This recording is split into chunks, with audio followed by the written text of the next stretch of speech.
Welcome back everyone to DGFX at the Circuit of the Americas. Yes, this is it, the 6-hour race of this season here at beautiful Austin, Texas. 3 hours done, we're in here for the next 3 hours. That is myself, Stefan Schlacher, alongside Adam Lindgren to copy the GTE Pro cars and Dawson Brock to cover the LMP2 class here today. And Sean Ambrose, the guy, the myth, the legend, he is in for the whole 6 hours to do the director duties.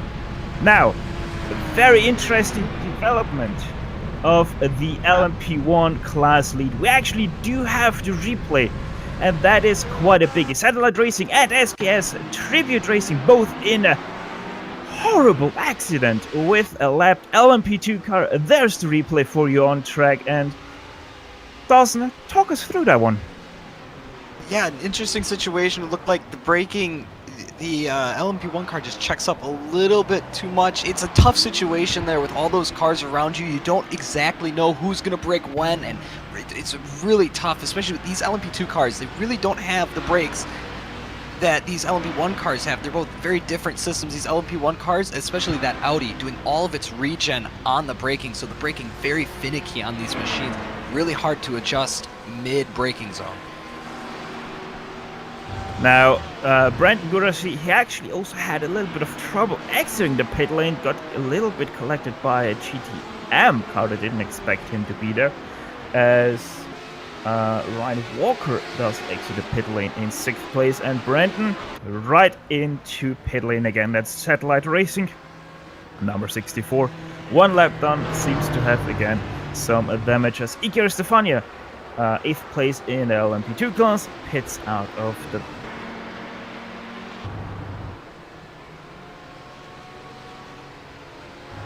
64 car in for another stop. Now this is one of the cars in that initial wreck. We'll see if they're pitting, I believe, just for maybe a little bit more repairs. We will have to see. Since we are at the halfway point right now, let's actually run you through the top 5 of each class right now.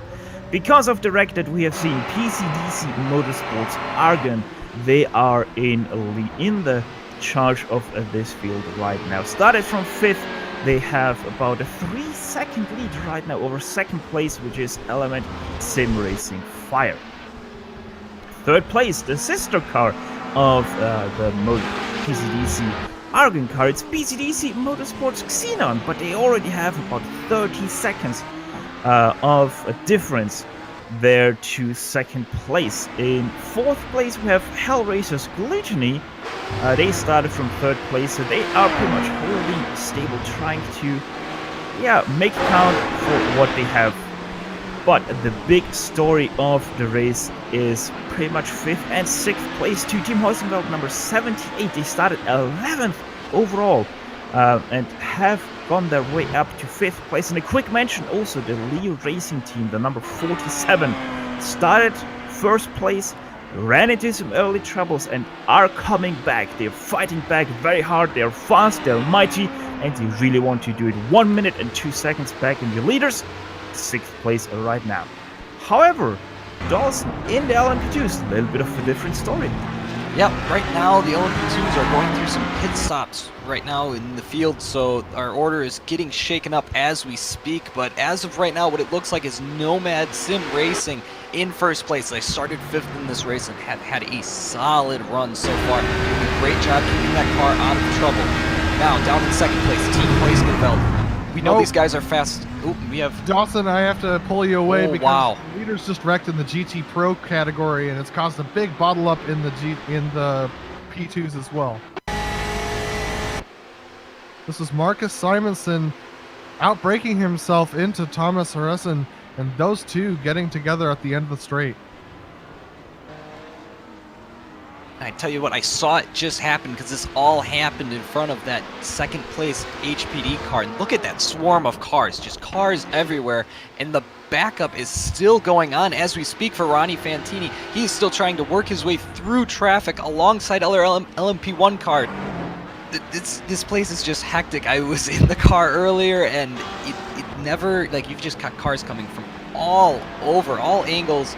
We'll see. Hopefully it kind of spreads out and you can get a little bit more breathing room.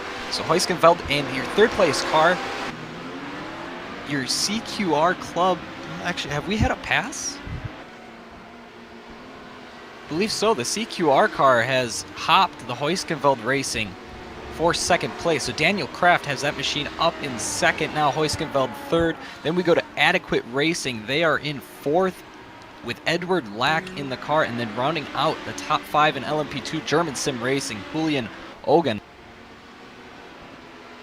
All right, then we get... Oh, looks like we got another pass going on right now in the LMP2 class. Oh my goodness, that's very close between...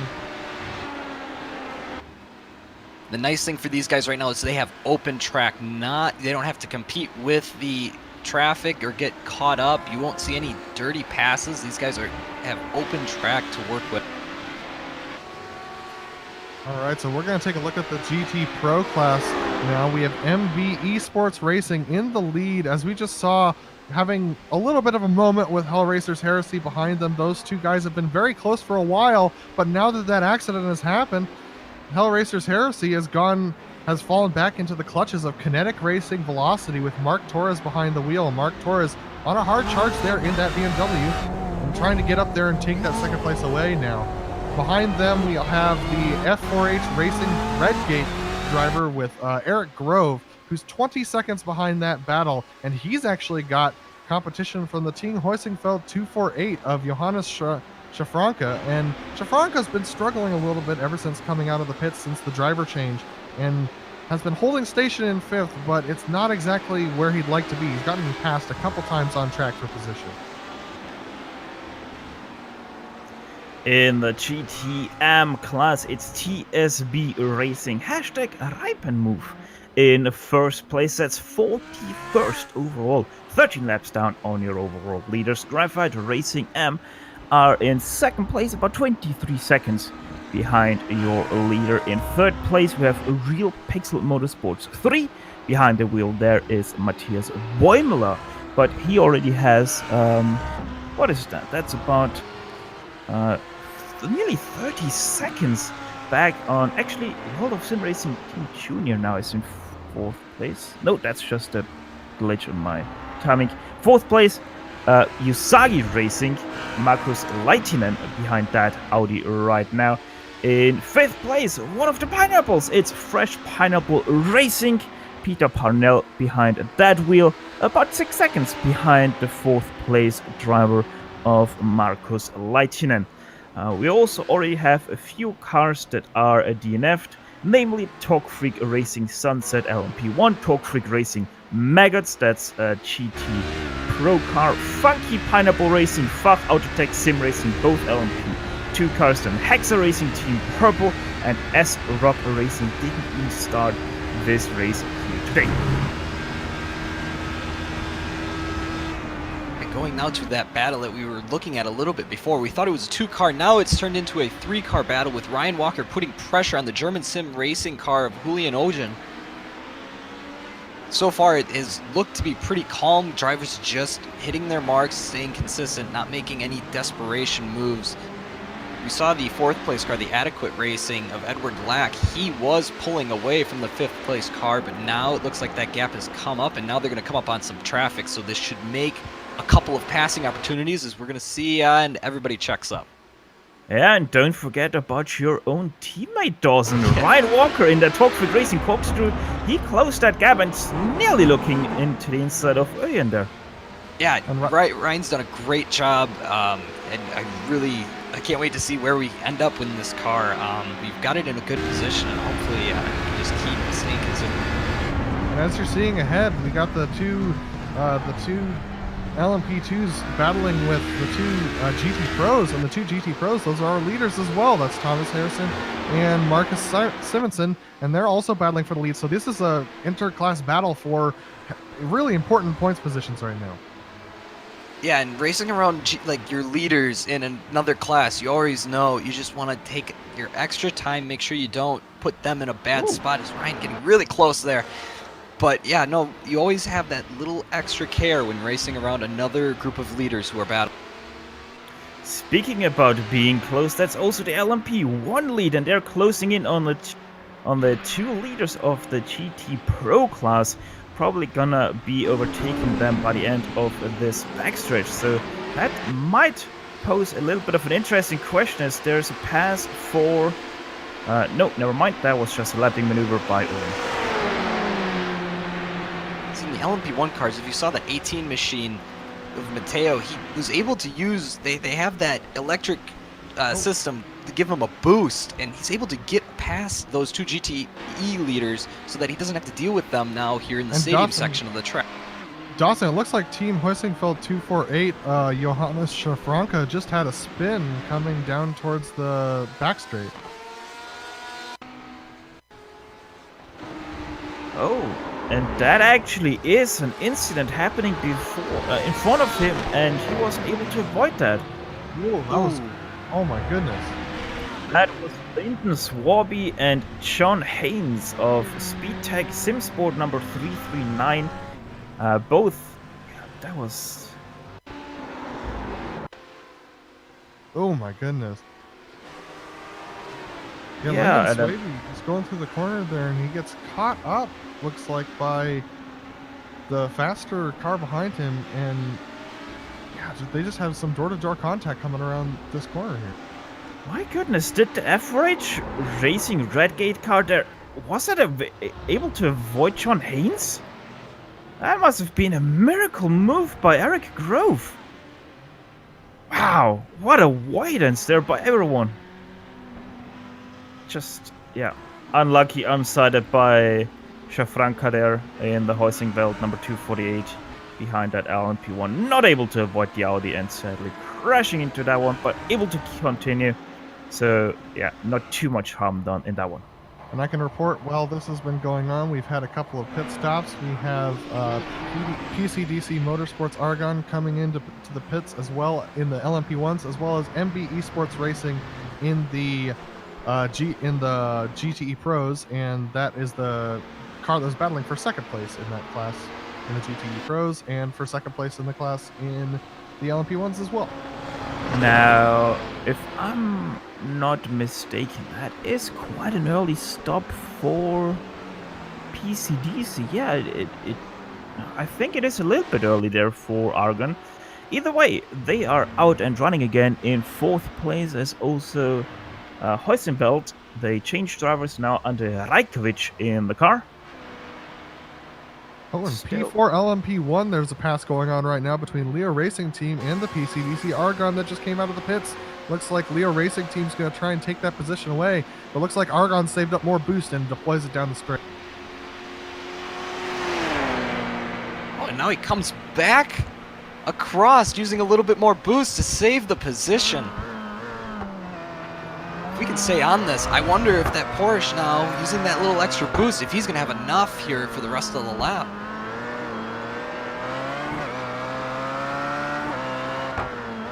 As Element Sim Racing fire Tobias Gruber now in pit lane, they're changing tires as we speak. So probably the lead will come over to Xenon also in pit lane.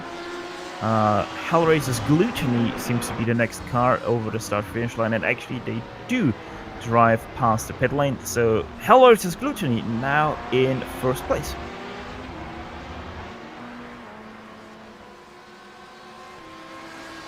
However, where is Argon? That is going to be the question.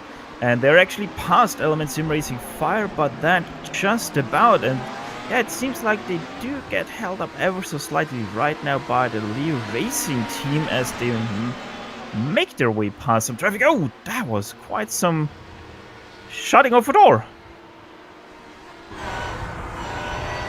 It looks like these GTM cars are needing to take their line in order to stay on track, and these LMP1s are getting the short end of the stick here with the doors getting closed on them right now. It's really difficult when you're in the LMP1s to figure out where those GTMs need to go. In the GTMs, you need to take that line or else you fall off the circuit and get more incidents, and we've already seen one car get penalized because of going over the incident limit today, so that's definitely something they have to take into consideration.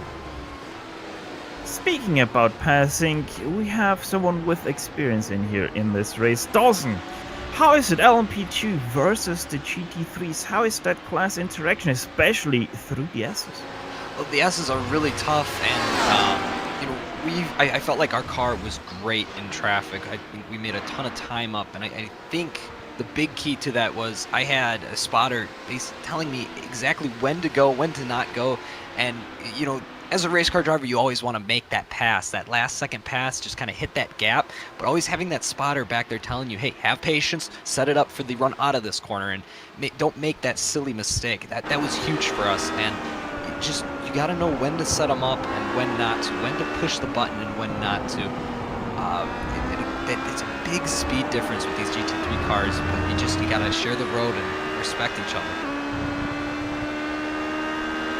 Respect each other, that's the biggest part of endurance racing, in my opinion. Always respect the other class, and it's gonna respect you, because if you are on the good side of them, they are gonna let you by a little bit easier. I sometimes feel like, as we are watching quite a big gaggle there of cars, as SRT Esports LMP Red and German Sim Racing LMP1 are making their pit stops.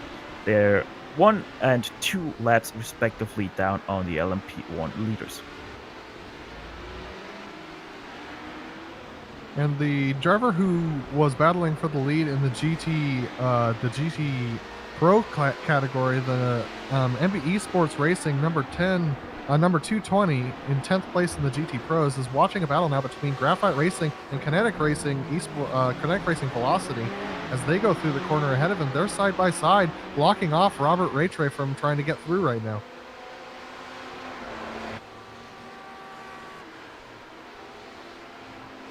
And look at that battle. Kinetic Racing Velocity versus Graphite Racing Pro. Julian Bell versus Matthias Magnussen.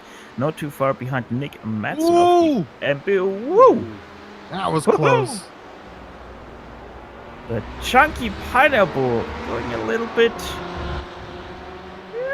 the hard route there on that pass, I would say. Either way, that really let Nick Madsen close in on this P8 battle.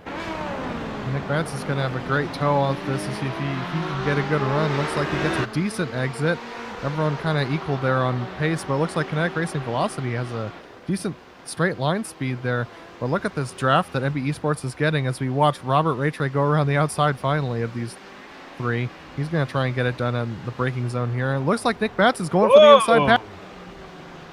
What a pass. Does he make it stick? Yes, he does. Matthias Magnussen with quite some velocity, but not enough.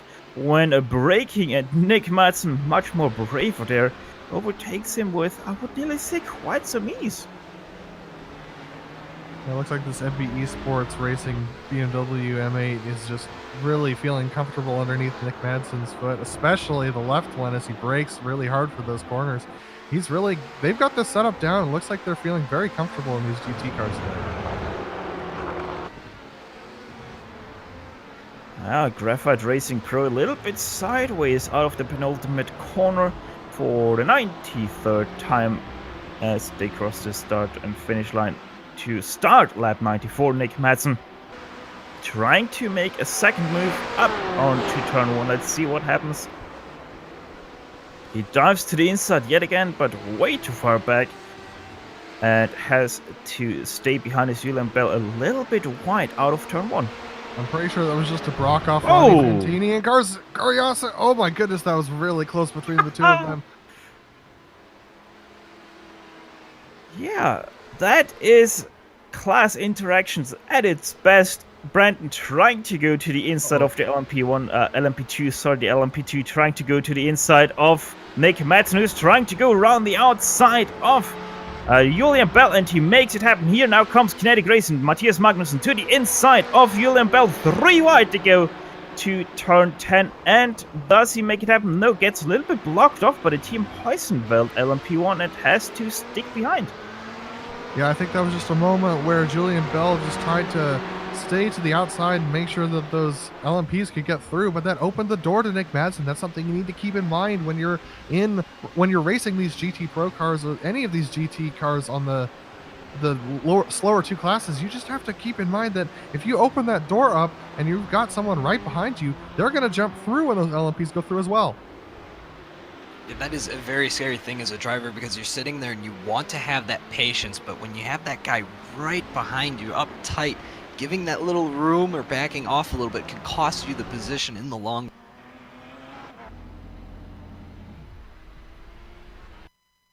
Stefan Overgaard now in pit lane as he hands over the wheel to Gabriel Roos in the Kinetic Racing speed car. They are, let's see, what is that? P6? No, P7 now in the GT Pro class.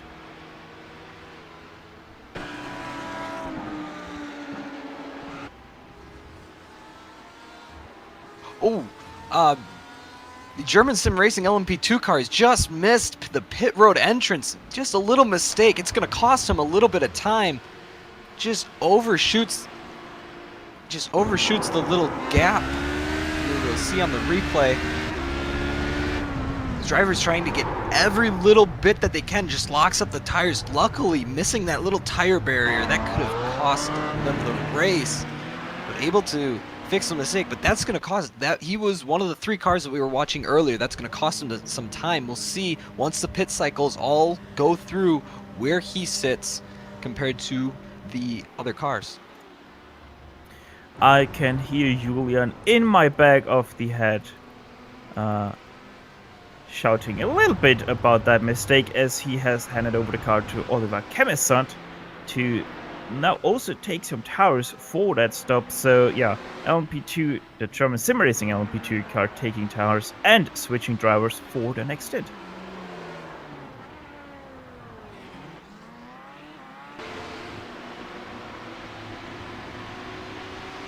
For the lead, this is PCDC Motorsports Argon versus Hellraisers Gluttony leading this lap.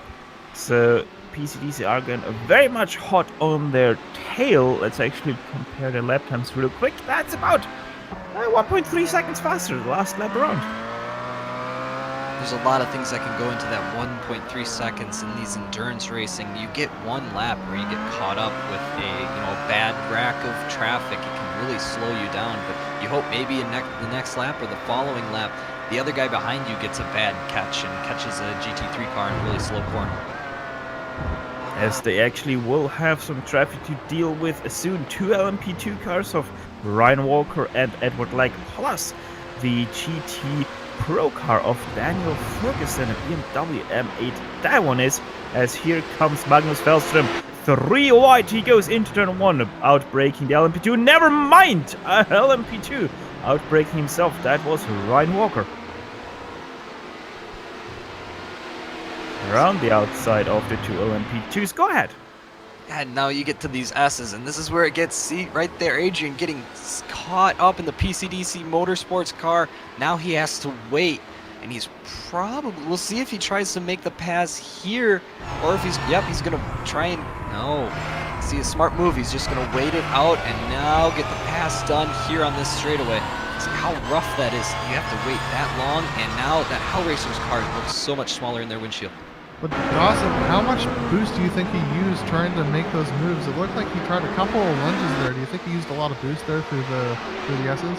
I don't think so. I think I bet you he had the boost turned off, because in the S's, especially with that all-wheel drive system, when you hit that boost, it really makes the car push, and it does not turn. So I'm gonna guess that he saved his boost up for that long straightaway that he just got off of.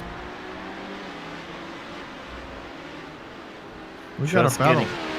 Yeah, between Edward Lack and Ryan G. Walker, this battle has been going on a little bit. And then you got Matthias Magnussen and Julian Bell in the GT Pros right ahead of them as well.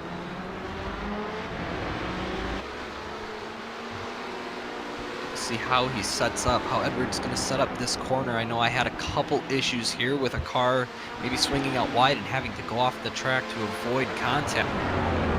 It's going to get really tight here for Ryan. Let's see how Ryan sets this one up. He goes wide, takes the racing line, now dives to the inside of the Graphite Racing. He has the better drive, but it actually, never mind. Adequate Racing had quite an adequate exit there out of the turn and makes it happen to be able to defend his turn. But now the apex, that was quite tight for Edward Lack, but once again able to prevail. And now we go through the S's. Ryan's going to have to sit in that dirty air from the car ahead, and it is unbelievable how big of a difference it makes from having that clean air versus having a car go around him. And now you see an LMP1 car, even more dirty air coming off of these machines as they produce so much more downforce. That is Tobias Gruber of the Element Sim Racing Fire. That was nearly a door bang between Lack and Gruber, but able to avoid that. Lack braking quite a lot later. That opens the door for Brian Walker. Now side by side. This is drag racing at its best. Lack with the better drive out of the turn because he had the wider exit, and Walker has to sit in behind. But maybe with the slipstream he's able to come back. There's also a GT Pro car that is going to play in, but Walker actually deciding to back off. I think that might have been quite a smart move. Yeah, I would agree with that. That would have been the choice I made, so good driving there. Fight to live another day. We still have 2.5 hours left in this race. That's a lot of racing to go. You're going to have plenty more opportunities to make that pass happen. We actually have a battle going on right now between Nils Hundehedge and Eric Grove for P2 in the GT Pros. Looks like Eric Grove is a little bit down on top end speed right now because Nils closes up really quickly on the straights, but it's through these twisty bits right now where it seems like Eric Grove gets an advantage. But look at this battle snaking through as well. This is going to get very tight as they go through the S's. Woo-wee, that's quite some near door banging there for Niels Hundehegge, as that's also Charlie Carlson of the SRT Esports LMP Red driving past them, and Eric Grove able to go a little bit further ahead of Niels Hundehegge. Let's actually see how the top speed compares between the BMW and the Ferrari, and wow, look at that closing speed. Yeah, it's pretty impressive right now. For some reason, Niels Hundehegge really has quite a bit of speed over that BMW. It's possible they set up differently. Wow, and look at that, Eric Grove braking quite a bit earlier, but Hundehegge going a little bit deep into the corner. That was also the chunky Pineapple Racing LMP2 of seine Stoffmehl there. That probably did catch Niels a little bit off guard, as Adam, it also seems like the LMP1 lead is once again very close. Very, very close. Adrian's got a really good run right now on Wallstrom, and it looks like Wallstrom is just trying to maintain position right now. And this is for the LMP lead for PCDC Motorsports and Hell Racers Gluttony up front.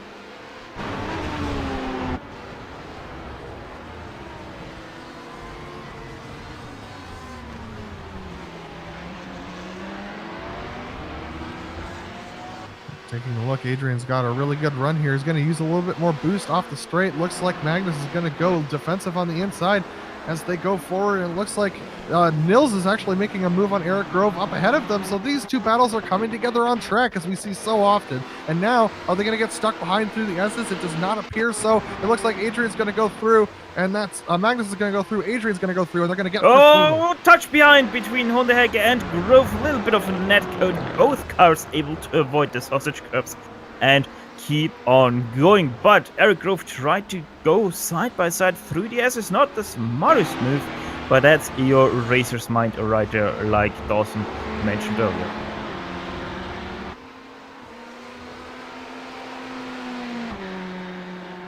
But yeah, with that, Niels Hundehegge passed for that second place in the GT Pro category, as Adrian Resnes lost a little bit of time to Magnus Wallström in the Hell Racers Gluttony for that LMP1 P1 lead. We don't need to go there, but the LMP2 lead is starting to heat up, so we may see Daniel Kraft in the CQR Club car making a move here in the next couple laps. We'll have to see what happens. All right, now we're going to take a look at it, and you can see up there in the distance where Kraft has been slowly taking a little bit out of the Nomad lead. Now, I'm not sure if they are on the same pit cycle or not at this point in the race. There's a good chance that they're not. There's so many different strategies you can do in these endurance races, and what I love about this DGFX series is that they have the yellow flags, which really plays into the strategy. And Dawson, you are right, Nomad did pit 4 laps ago. CQR are already on lap 15 of their stint. So much different pit strategies for these guys, as both LMP1 leaders try to go around Daniel Kraft. Refsness not able to do so, so that's splitting them up ever so slightly. But now, Wallström getting stuck behind Tony Bear, the Nomad Sim Racing HPD there ahead of him. That's gonna allow Adrian Refsness to close in. Whew, nearly make it past her. And almost made contact as well, because Magnus had to save his car a little bit, and that allows Adrian to get right up behind him. It looks like he's going to try and... Nope, he decides to hold off on the boost right now and just try and get these guys on brakes, it looks like. This is going to get interesting. Too wide now with Harrison Bingham, the Motav Esport Podcast Pink car, 31st overall for them, right smack middle of the GT Pro class, as Refsness and Wallström now go past the Wall of Sim Racing Team Junior into turn 12, sorry. But actually, never mind. Refsness not able to do it into the turn, has to do it out of it.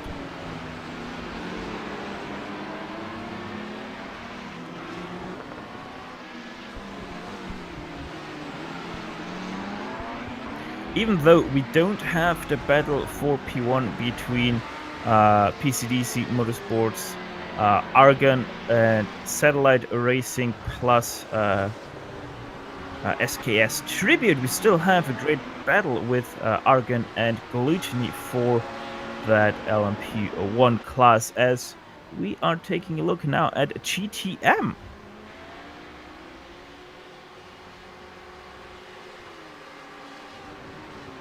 Yeah, this is the lead battle between Till Norvig and Christopher Shorter, and those two, it looked, yeah, you know, Till has been closing in quite a bit in recent laps. He's only 1 second behind, and so given a couple good straightaways, he'll be right on him. Yeah, right now, the SRT Esports East BMW between Till Norvig and Christopher Shorter for TSB Racing and Turbium Racing respectively, as it seems like the LMP1s are back at it again. PCDC Motorsports Argon getting a little bit boxed in behind some GT3 cars, as does the Hellraisers Gluttony car. Yeah, as they enter the backstretch. Go ahead. Yeah, Steph, it looks like Magnus really gets a good run onto the back straight. Adrian has to use quite a bit of boost to keep pace with him, but it seems like Magnus has a better understanding of how to take that final corner in those braking zones. And now he's going to put Oliver Chemistat between the two of them as they go into the twisty bits on the back end of the course. I know with these two LMP1 cars, they're completely different cars, as with like how they drive and where they get their speed is almost making contact. See, now that car getting loose, Adrian's gonna have to wait another corner now to make the pass. Now getting really stuck behind the LMP2. I think Chemistat was feeling a little bit sorry for that one, as he really made room on the inside for Refsness. Lost a little bit of time, Adrian, there, but I'm pretty sure that PCDC Motorsports Argon has right now the speed over the Porsche of Hellraisers Gluttony. The question just is, are they able to convert that speed they have in lap time to actually making a pass happen? And right now, I think not. Yeah, that Porsche is really good at getting up to speed quick, but that Audi has it in the top end, so that's where you're seeing those differences. That Porsche just getting out of some of these corners better. And Dawson, how important is racecraft compared to raw speed around a track like this, where you're dealing with traffic so often? I think that the racecraft is much more important. I think if you take an example of our car, we qualified 11th or 12th, somewhere in there. And ooh, we have a car spun. Is that a pineapple car? I believe it is. Alexander Gasta looking the wrong way, trying to find a gap to turn around, and now he does.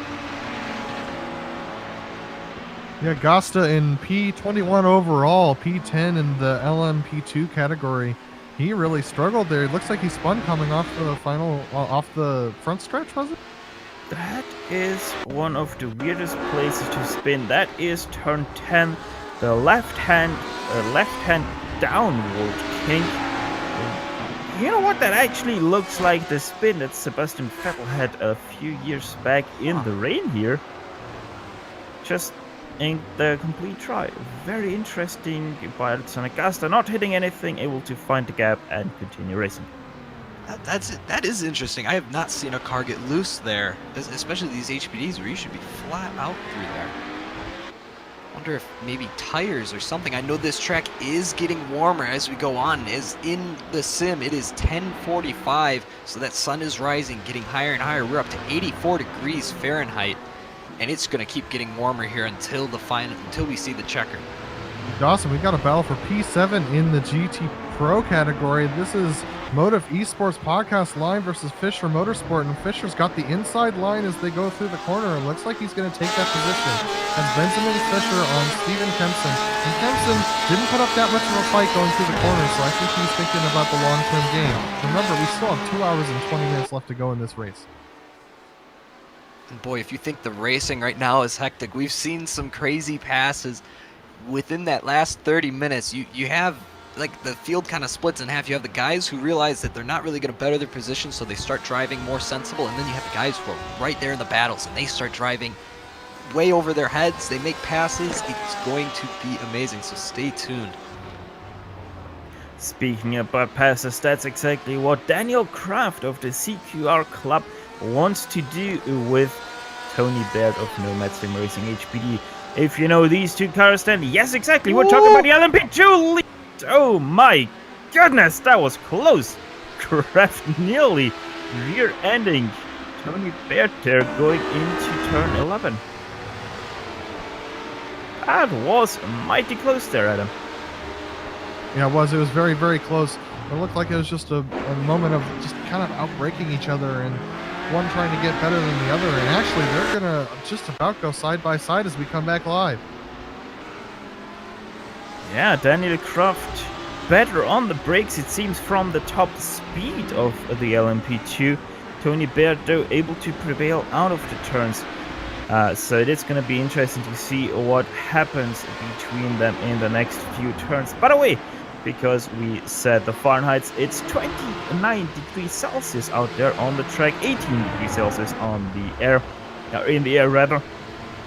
The wind, though, 25 kilometers an hour. Let's actually see what that is in the US units. That is 11 miles per hour, and I think, Dawson, that is going to affect your LMP2 car quite a bit.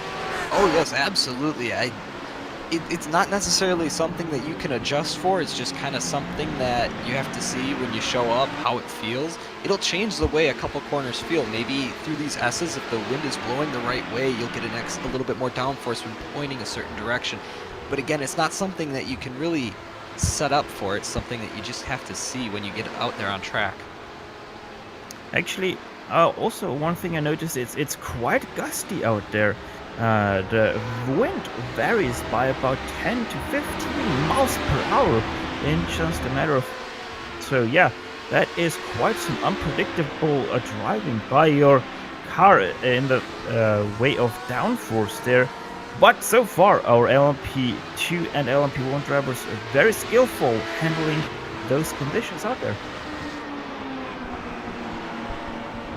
As we're watching this, the Magnus Wallström is really under pressure from Adrian Resmus. And really, Adrian's struggling with the racecraft at this stage. And it looks like Magnus is going to pit. That is a lap, let's have a look real quick. That is lap 23 of their stint. So they're 10 laps deeper into their stint than PCDC Motorsports Argon. So yeah, I would say that is the very much end of their pit stop then, as the other cars also pitted at about lap 23. So interesting strategy nonetheless, as we are back to the LMP2 lead battle, and there once again quite a gallop of cars. Nomad getting a little bit boxed in behind 2 GT cars, and now also CQR having a little bit of bodyguards to either side of their car. I'll be honest, Steph, I'm really impressed with the racecraft that everyone's really being able to show us today. It looks like everyone's being extremely respectful. Woo-hoo! That was close. Is that Kempson on Gabriel Ruse right there? That was Kempson on Daniel Kraft, the LMP2 car, nearly getting rear-ended by the boat, the myth, the legend, the BMW M8 of the Motiv Esports podcast, #Lime car, as that is now fighting against Gabriel Rose of the Kinetic Racing Speed. That is for 32nd overall or 8th place in position, but we're going to stay on the lead battle for the LMP2s as they get split up by the Porsche of Benjamin Fischer, Fischer Motorsport. This is going to be interesting because Nomad Sim Racing is going to make the pass here on Alexander Gasta, and Gasta is actually going to give a little bit of a draft to Daniel Kraft as they go down this straight. So it'll be interesting to see how much of a benefit that gives Kraft at the end of the straight. Can he pull off a crafty move? He cannot, as he's too far away from Tony Baird into turn 12. Tony Baird a little bit sideways as they head into the stadium section behind Philip Roberts, the Talk Freak Racing Mega's car. It looks like Kraft's car is a little bit tight on entry, but loose on exit. He's getting a lot of wheel spin, and the more you spin those rear wheels, the hotter it gets, and so that could be really difficult as you get further into your run. Speaking about tires, Dawson, LMP2s and tires, how is that one handling that combination here? Well, I can't speak for the other teams, but we love to double stint our tires any chance we can get. And I believe we were one of the only cars early on in the race to run the double stint. We did it because the track being colder, there's a lot more grip, and you're able to make up that time. From what I saw, there were a lot of cars that did end up taking tires, but now later on in this stage with the track this hot, we've seen how Kraft is getting loose. Our car was kind of doing the same thing, so I would highly expect everybody to be taking tires on every stop. Interesting insights there from our former LMP2 racer, now with us here in the booth. Us, that is still Stefan Schlaffer right now speaking to you, and Adam Lindgren alongside our director Sean Ambrose doing the whole 6 hours, as we are still about 2 hours away from the finish of this race, and far from finished is the battle in GT Pro for 8th place. Yeah, this is between Gabriel Ruse and Steven Kempson. Steven Kempson is really struggling with rear tire grip right now as the track temp continues to increase. It's gone up 10 degrees since we started our stint on this broadcast. So that's a significant amount of increase, and that means that anyone who pitted before that and has pitted since, these tire pressures might be a little off for this condition. So Gabriel Ruse doing a really good job of hanging with Steven Kempson. He's not getting a good enough lift off the corner, so he can't make passes on long straights like these.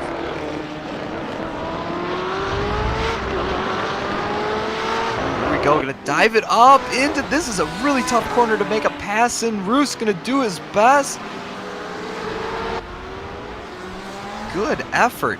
Boy, that is a very tough spot to make that pass in, where you have those two corners set up side by side. It's really hard to find a good line to go.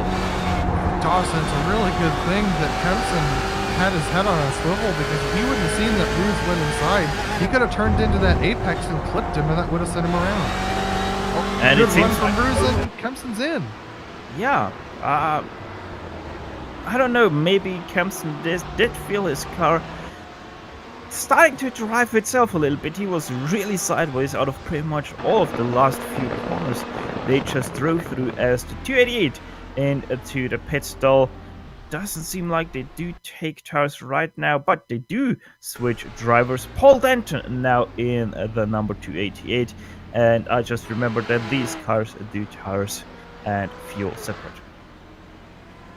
Typically with the driver swap, they will end up doing tires, because the driver swap takes so much time. At least I'm pretty sure. We'll have to see. And actually, it looks like Daniel Kraft tried to make a pass on Tony Baird going into turn 1 of the last lap. Didn't work out for him, and he lost a little bit of time. But look at the effect of the draft that it's having on Daniel Kraft's car. He's able to close right back up to Tony Baird, even after all of that losing time through the S's because of his hot tire. In LMP1, you're right now not missing anything as Argon is still leading ahead of Element Sim Racing, about 32 seconds in between those cars because of Hellraiser's region in pitting, but Lee Racing Team, that is still the car to watch, number 47, fourth place right now, about, let's say, 47 seconds behind the lead of Argon. So most definitely closing. Since we started, they have already gained about 20 seconds on the leaders.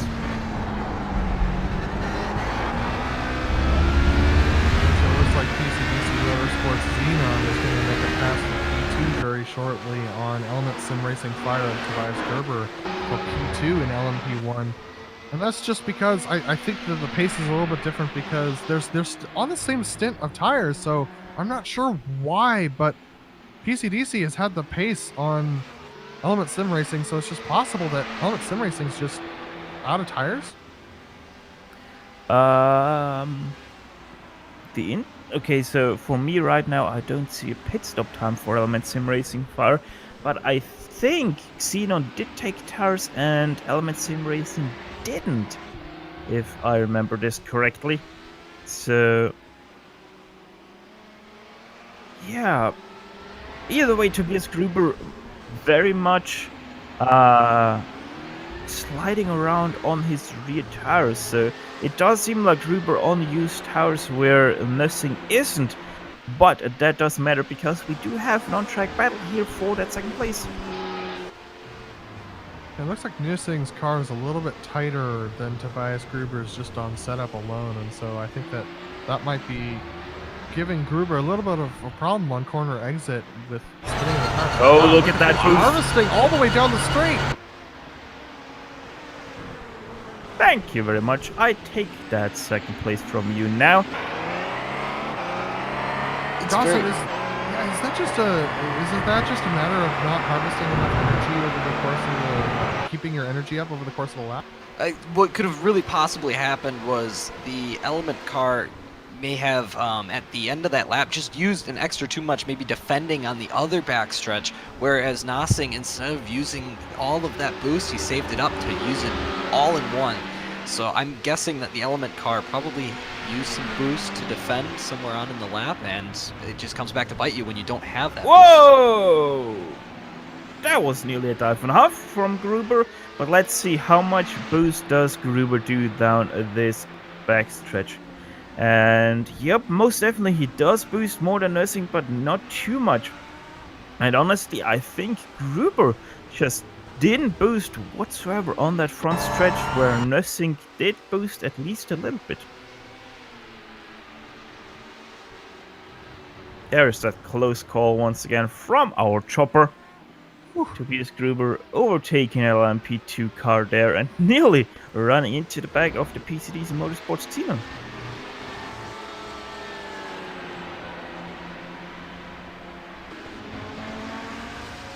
Looks like MB Esports Racing of Nick Madsen is closing in on SRT Esports East, and these guys are quite different pit strategies.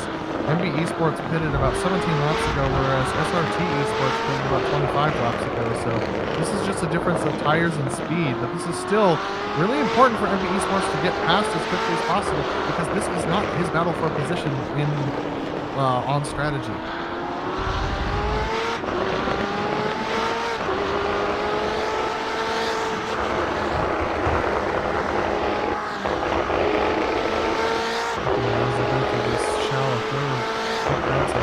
Struggling with a little bit of tightness on his car right now, having trouble getting to the apex, whereas it looks like Flores ahead of him is a little more comfortable.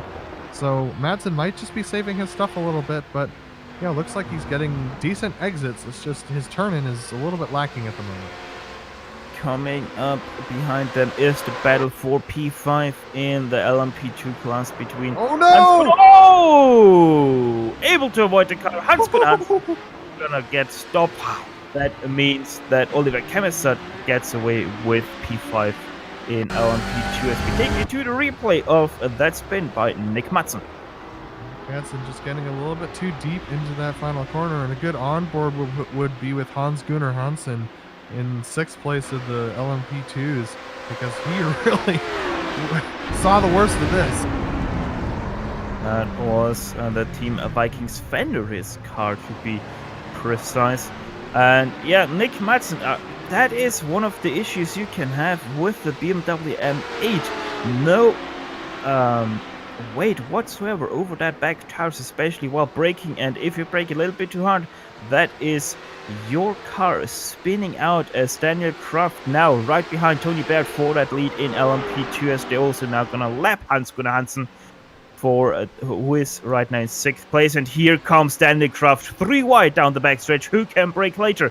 Is it gonna be Kraft? Yes, it is going to be, but he has the outside lane for that 12th turn and has to concede once again. Oh, but is he gonna go inside? He is gonna go inside here under Baird, and he's gonna try and make it stick, but he gets a little bit loose. They're both loose, and it looks like Baird's gonna have the inside for the next corner. Watch Kraft try and get a good run. No, he's not going to make the cut down into that corner. We're going to see if he tries to set up a pass here. I highly doubt it, but a good effort by Daniel Kraft. Tony Baird with a staunch defense, Steph. Ahead of them, the SRT Esports East car of Jorge Flores dives into pit lane. That means that they have a clear track until they run up to Oliver Kemesat, who is in 5th place. So right now in LMP2, only the top 5 drivers within the lead lap of Tony Baird.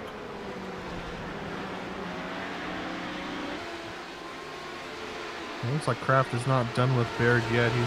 He's been working on him for the better part of 10 laps at this stage, and he just can't get by. Kraft running over quite heavily actually over the first sausage curb. Doesn't seem to have affected his car. Might have been just a little bit of an netcode on my end. Either way, Kraft still going quite heavy for that first place. You know, it's really important for what Kraft is doing here is just keeping the pressure on Baird. Baird knows he's back there, filling up his mirror, forcing Baird to make defensive moves.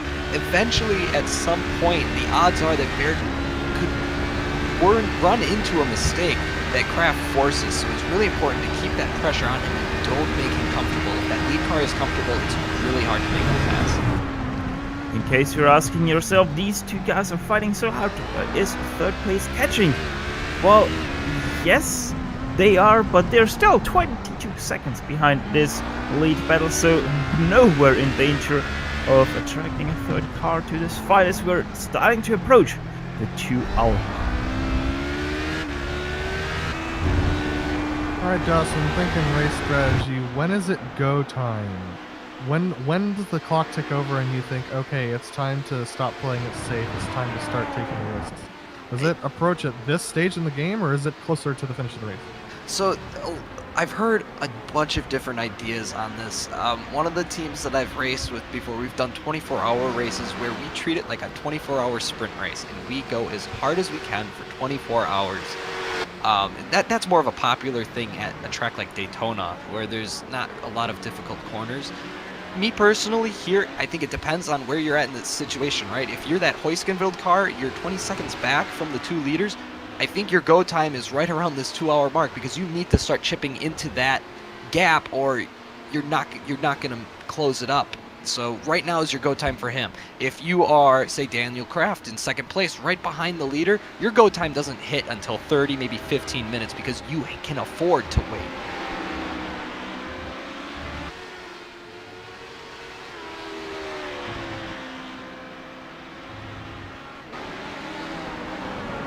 Just having to remember the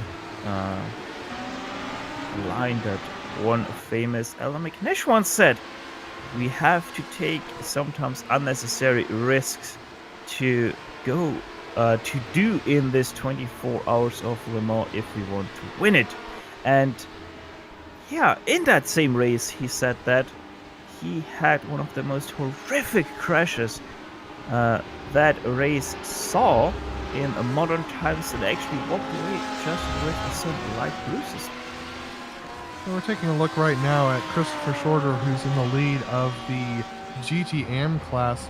He's about 2.5 seconds ahead, his Terbium Racing car ahead of the TSB Racing Ripen Move of Til Norwig. And Norwig, as we know, has had his own issues ever since we started our stint on the broadcast. But Christopher Shorter really being quite consistent there in P1, just holding down the fort at the moment. But it looks like Norwig is on the move. LMP2, second place, CQR club car now in the pits, going to make his stop here just before the hour. Now this is an unfortunate spot for him because as it sits right now, I don't think he's going to be able to make it on one more stop. I think he's going to have a splash and go here near the end of the run. Whereas the Nomad car is still out there running. We will see how this fuel strategy works out.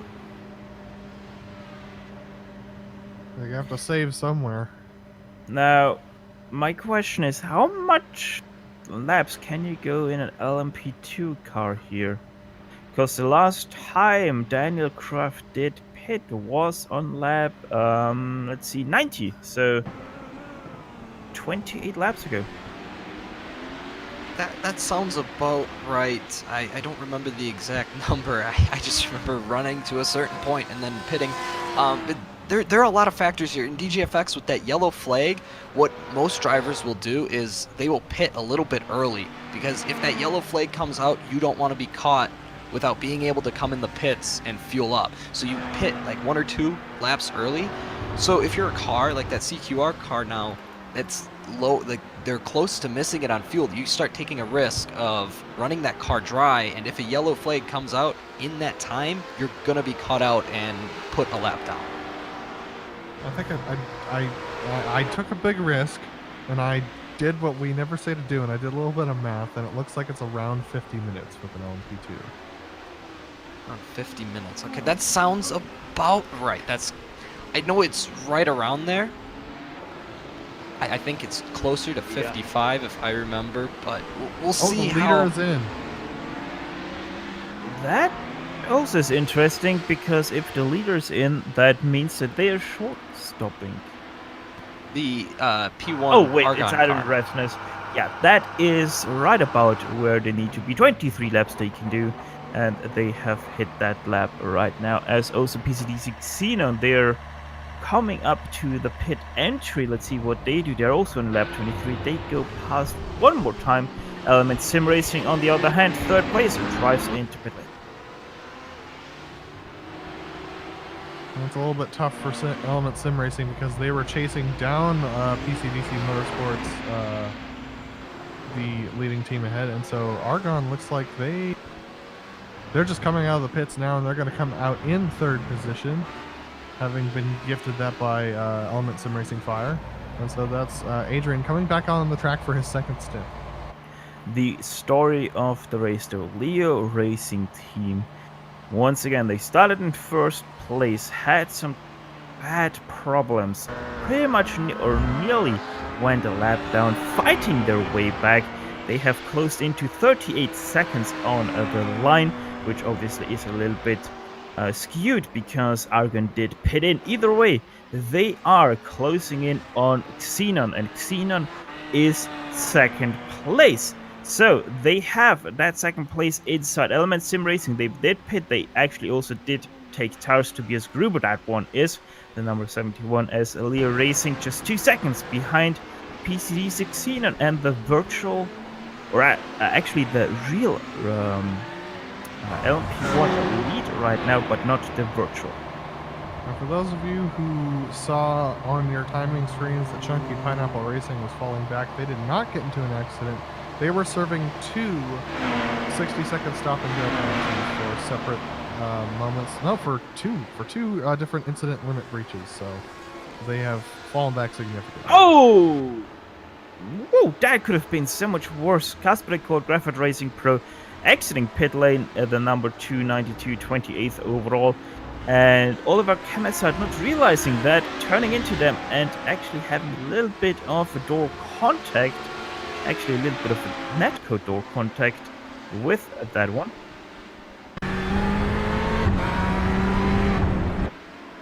There is the replay now on your screens. Oh, man. But yeah, that is just the nature of this turn 1. Very wide entry, very narrow exit, and yeah, just sometimes two separate lines just meet because of how weird that first turn is. While we're taking a look at this, PCDC Motorsports Xenon has come into the pits for their pit stop, as well as the P2 second place car came in as well. Yep, the Torque Freak Corkscrew car, they were running in fourth when everything was normal. Now with the pit stops, everything is kind of shuffled through. Also, who has come into the pits, Team Heuskenfeld, they brought in their driver and they made a driver change, Stefan Petrit. He's going to be in the car for the final 2 hours. Torque Freak, the car that you also mentioned being in the pits, they made a driver swap as well. Jake Robson now going to be in the car for the final 2 hours. Dawson, if you think these guys can go 55 minutes, they're right on the limit. They're going to be 1 minute short.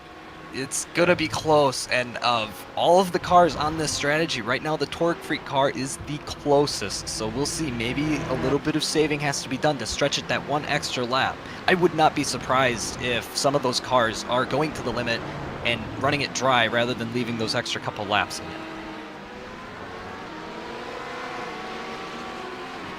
I tell you what, if I'm that Nomad car, Tony Barrett, I'm feeling pretty good. You're good on fuel, you don't have to worry about that, and you're in a good spot leading this race. So Tony Baird, right now, definitely not rooting for a caution.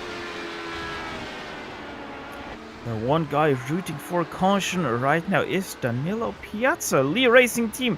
Right now, first place on track, about 7 seconds ahead of PCDC Motorsports Argon. However, they have to pit this or a next lap as they're already 24 laps into their stint. But this is going to open up them for a potential second place grab from Hellraiser's Gluttony or PCDC Motorsports Xenon for that third place. That's guessing that they can run long and take a short stop. Is that right, Steph? Maybe. Guessing right now, I think actually if they pit right now, let's see, 45 minutes, they have to do 2 stops and a short one. So yeah, it is going to be interesting with Piazza. They are able to continuously run at least a lap longer than their opponents for third and second place respectively. So yeah, this one really is going to come down to the final few laps for the Leo Racing Team, but I don't think they will be able to challenge PCDC Motorsports Argon for that first place.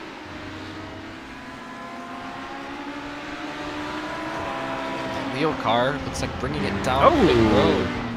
Torque Freak Racing Maggot spinning out of turn 1. That's the number 260s. That's 261. 47th position, taking the inside curb a bit too much. And a single car incident keeps it going.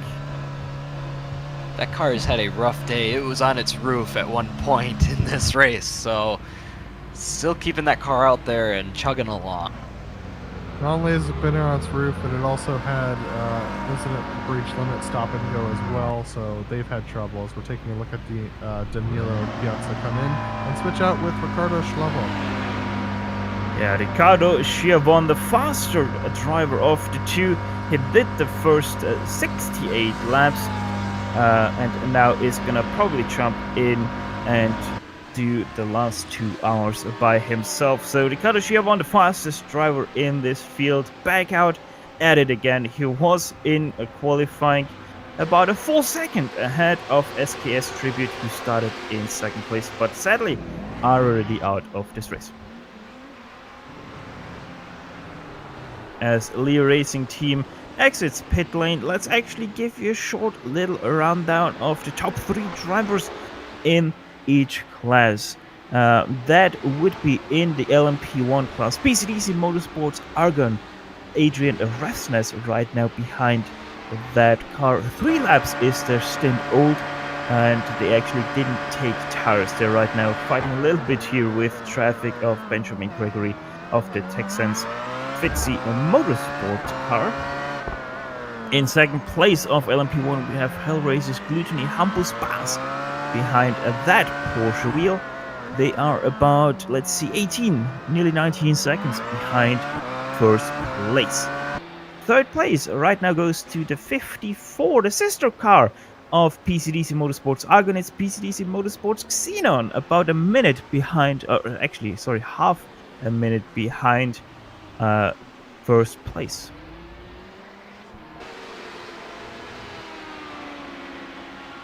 Now going to the LMP2 class, the Nomad Sim Racing, they're in a great spot right now. Good on fuel, good on position. The only thing that could spoil their plans right now is a yellow flag. So Tony Baird really hoping for some clean racing to keep that car just fine. Then we go to the CQR Club car. They are on this other strategy where they're going to be close on fuel, and I believe they are going to have to make an extra stop for sure. Then we go to third place, the Team Heuskenveld car. They are a little bit closer to being able to make it on fuel. I think they're going to have to do something to push out a couple extra laps, whether that's a fuel map or something, but I think they might also have to make the splash. The team on this strategy that is going to be the closest to making it is the 181 car of the Torque Freak Racing Corkscrew. We're going to see if Jake Robson can keep that car clean and be able to make it on fuel. I'm afraid they might also have to make a splash, though. We will see. Then, finally rounding out your top 5 is Oliver Kempstad. He is keeping this car clean in a good spot, just a little bit off of the pace, but I believe he should be okay on fuel. So there are a lot of positions that he could gain, hypothetically, at the end of this race. Down in the GT Pro category, we've had a couple of pit stops happen during this rundown. But we're going to start out with the leader. That is going to be Hellraiser's Heresy of Marcus Simonson. And he is doing a great job up at the front. He's got a 48-second gap back to Team Heuskenfeld 248, who's on a similar strategy as him. Heuskenfeld 248, Johannes Schafranka. We've seen him get into a little bit of issues. He has not had the fastest pace today, but he is doing what he can with that car that's a little bit banged up after a couple of incidents in the early running of this race. In third place right now, we have Kinetic Racing Speed with Gabriel Ruse. Ruse is due for a pit stop in the next 5 or 6 laps, so he's going to be losing that position a little bit further back. And then we have Element Sim Racing Water of Ludwig Gimmer. He is on the similar strategy as the top 2, and he's there in the 4th position, so he's solidly in his position right now. And then we have the MB Esport Racing car of Nick Madsen. Nick Madsen just taking a pit stop and now getting out there for his first lap on track, so he is fresh off the pits, and he should be able to make it on just probably one more stop if I had to guess. In the GTM class, it's same old for TSB Racing. If I remember correctly, they did win the event at Watkins Glen. They are once again in the lead for the GTM class, about 35 seconds ahead of Graphite Racing M in second place to 392 right now, piloted by Richard Bell in 40th or second place in class. They started 9 positions back, so they really did go places so far here. Real Pixel Motorsport 3, they are in third place. They also did go places. Obviously, this is a little bit skewed by some retirements we had thus far. 54th to 41st overall.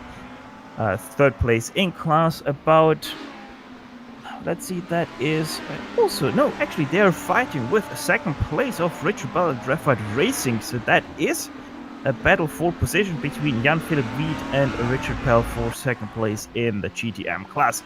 Fresh Pineapple Racing, 4th place for them. They're also not too far behind that battle, 14 seconds, 14.5 seconds actually behind that battle. So if something happens, they might be able to jump that position. And in 5th place, we have Usagi Racing, the number 333, right now piloted by Markus Niskanen. He is about another 22 seconds behind the Fresh Pineapple Racing. And since we do have right now time for a little bit of talk, we will have team talk. It's Dawson Brock talking with Ryan Walker. All right, yeah, we're here with the driver of the 181 car, one of the 3 drivers of the 181 car. Ryan, how's it going? Yeah, hi guys. Yeah, I'm not too bad. How are you? Oh, we're doing great. We're enjoying this race. There's been a lot of good racing out there. You know, we've seen your car in the mix of it. You were trailing the trail of, I believe it was a German sim and the Adequate. You had a good little battle going on there, but right now your car in 4th place. How are we sitting?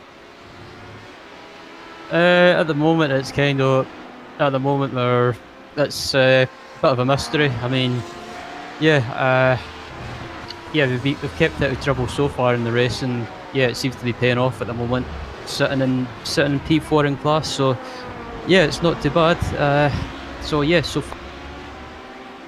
Okay, I know well, everybody's kind of on a different strategy here. We have the Nomad guys who are, I believe they're going to be good on fuel from what we can read. Then you have CQR, Heuskenveld, you guys, who are all pitting. They all pit right around that 2-hour mark. You guys pitted last. Do you think you're going to be able to make it on fuel? I'm not sure at the moment. It's something I'll need to go back and speak to David and Jake about. So yeah, it's still up in the air at the moment. But yeah, hopefully we can make it to the end. But yeah, even if we make it to the end and don't finish in the podium, I mean, P4 or something like P5 even would still be a good result, considering that we started towards the rear of the HBD class. So yeah, it's fingers crossed. All right, one last thing, and we can get you out of here. This car was qualified deep in the pack of this LMP2 field by some guy who wasn't fast enough. You know what's been the key to getting this car up through the field? You know, we started in 11th, and it slowly worked our way through, getting through the traffic. What's been the key to making all that happen? I think just sticking to the plan of not worrying about pace as such, just aim more about consistency and just keeping out of trouble. And I think just keeping out of trouble, especially when it comes to lapping the GT cars and also being lapped by the P1 cars, it's been working so far. And I think just keeping out of trouble has been the main thing for us. So yeah, it's working well so far, but as proved by our P4 in class at the moment. All right, well, thanks for stopping in, Ryan, and can't wait to see where this all ends up. Thanks, Dawson.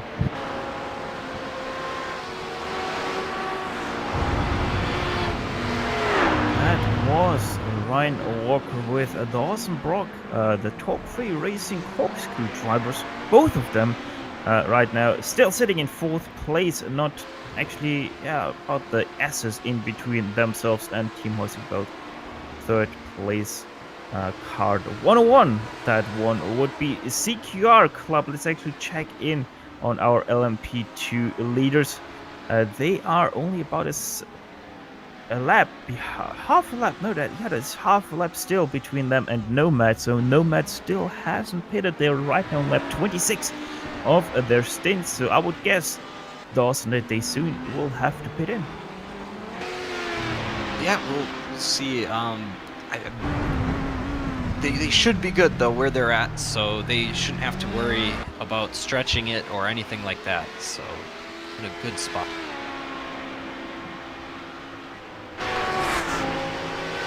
We actually do have a battle developing for 3rd place in the LMP1 class. That is between Lee Racing Team and PCDC Motorsports Xenon. And speaking about LMP1s, Sai Andra ready to talk to us. That is the number 64 Satellite Racing Team, which we had plenty of fun with in the middle part of the race until a very unfortunate incident involving them. Sai, how is the car feeling? What do the drivers report from that incident?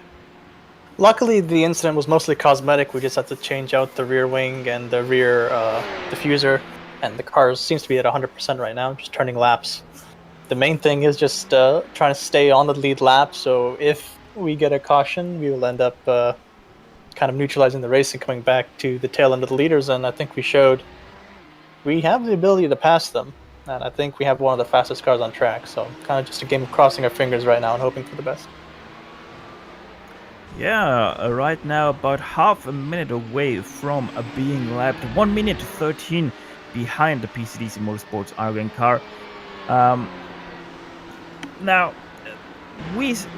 how did you feel fighting for that first place for what was it? Half an hour? You guys were straight up battling with two other cars for that lead. How tense was that since you weren't driving? How tense, especially from the outside, was that for you watching that battle?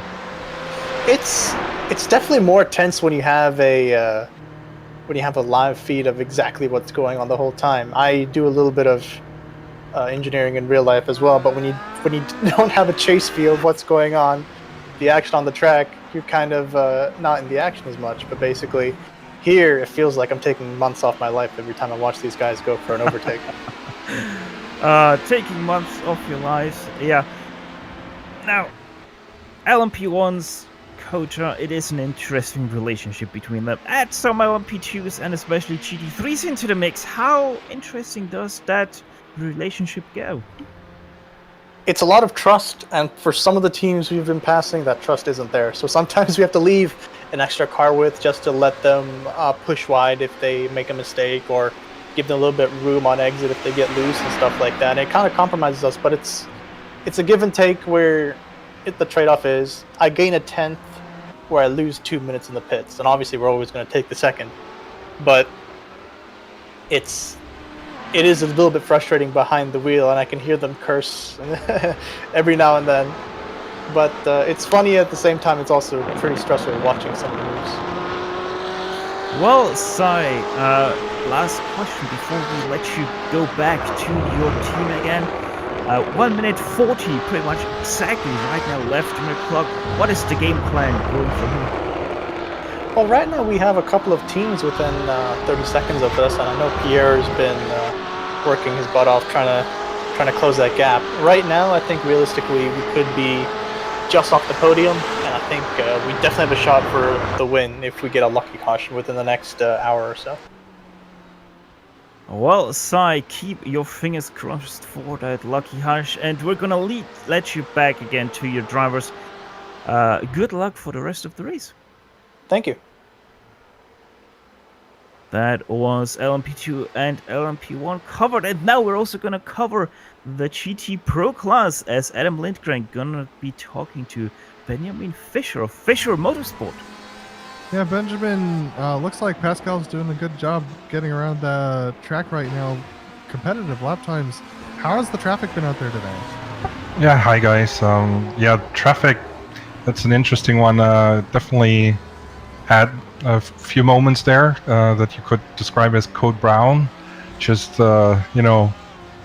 trying to deal with it, and it's definitely a handful. I think that especially the section where you have the long straightaway and then all these relatively slow corners, you really have to pay attention. And what I noticed especially was how fast those Audis are, those GT3 cars. I mean, we are in a GTE car, and at times it was quite difficult to pass the GT3 cars, not because they made it difficult for us, just because they were so fast and not all that much slower than us. Of course, what does that say about my pace? Not quite happy with my own pace today, but Pascal, as you said, he's really doing a good job. I'm really proud of how we have been working as a team. And yeah, I just finished my double stint now, handed the car over to him, so he's going to take us to the finish now. Looks like Pascal trying to work on Marcus Svensson for trying to get a lap back there. And, we've had a major weather change over the course of this race. The weather has gone up about, 20 degrees since the beginning of the race. How tough is it to get through the S's now that the weather's gone up? Since you've just finished your double stint, you've seen most of that weather change. Yeah, that's a good point. I thought it would actually be worse than it is. I think we have got quite a good setup, to be honest. But, I mean, still, what you're saying is definitely true. You notice that the reference points, even though they're still the same, you just gotta lift a little bit early, maybe brake just a tad bit more than you used to on colder temperatures. But still, overall, I really have to say it's been working out well for us. I did have more of an issue in the very slow section of the track, especially everything between turn 19 and turn 12. That's where it's been a little bit more tricky at times, just because when you slow down so much and brake relatively hard, and then you have to get going again and accelerate. The rear stepped out a little bit here and there, just because the grip didn't quite hold up.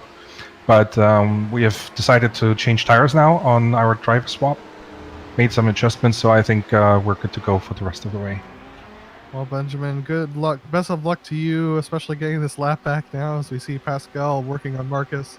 And we got a pass on screen as well between Harrison and Jan Sankowski. But yeah, thanks for talking to us, Benjamin, and we look forward to seeing you again in the future. Yeah, thanks for having me, and thanks guys for doing such an awesome job with the stream. Really happy to have you guys. Thanks.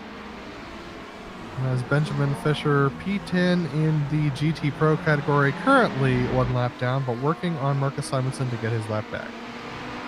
And as you saw on screen, Harrison Bingham working on the back of Kasper Court now, as Kasper Court did pass him down the backstretch into turn 12. As that is Christian Rose now going past in a CQR Club LMP2. That was a former second place driver. We also have a battle between Ricardo Schiavone and Christian Nosing for P3 in the LMP1s. It looks like Christian just got by. Just got by. Ricardo got by, and that is a pass and a half assisted by, I would say, the mother of all boosts. That he came back on the straight from about 150 meters or so, and passed Nussing nearly already before the braking zone for that tight left hairpin.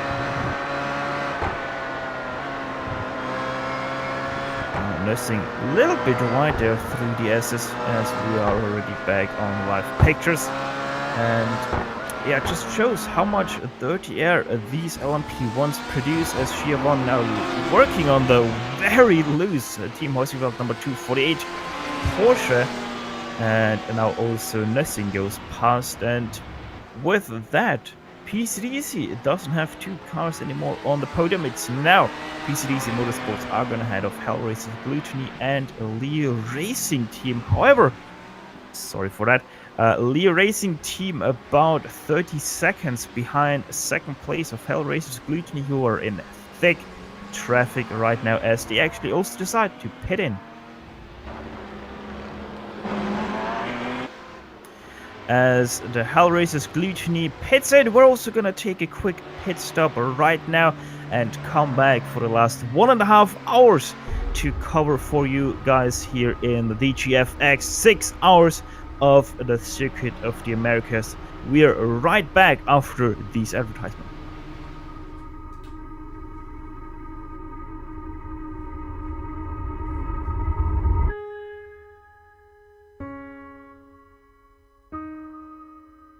Wow, Sean Macbeth just made a pass around the outside of turn 2 actually. Jesus. That's a pass and a half. Hellraiser's in the pits.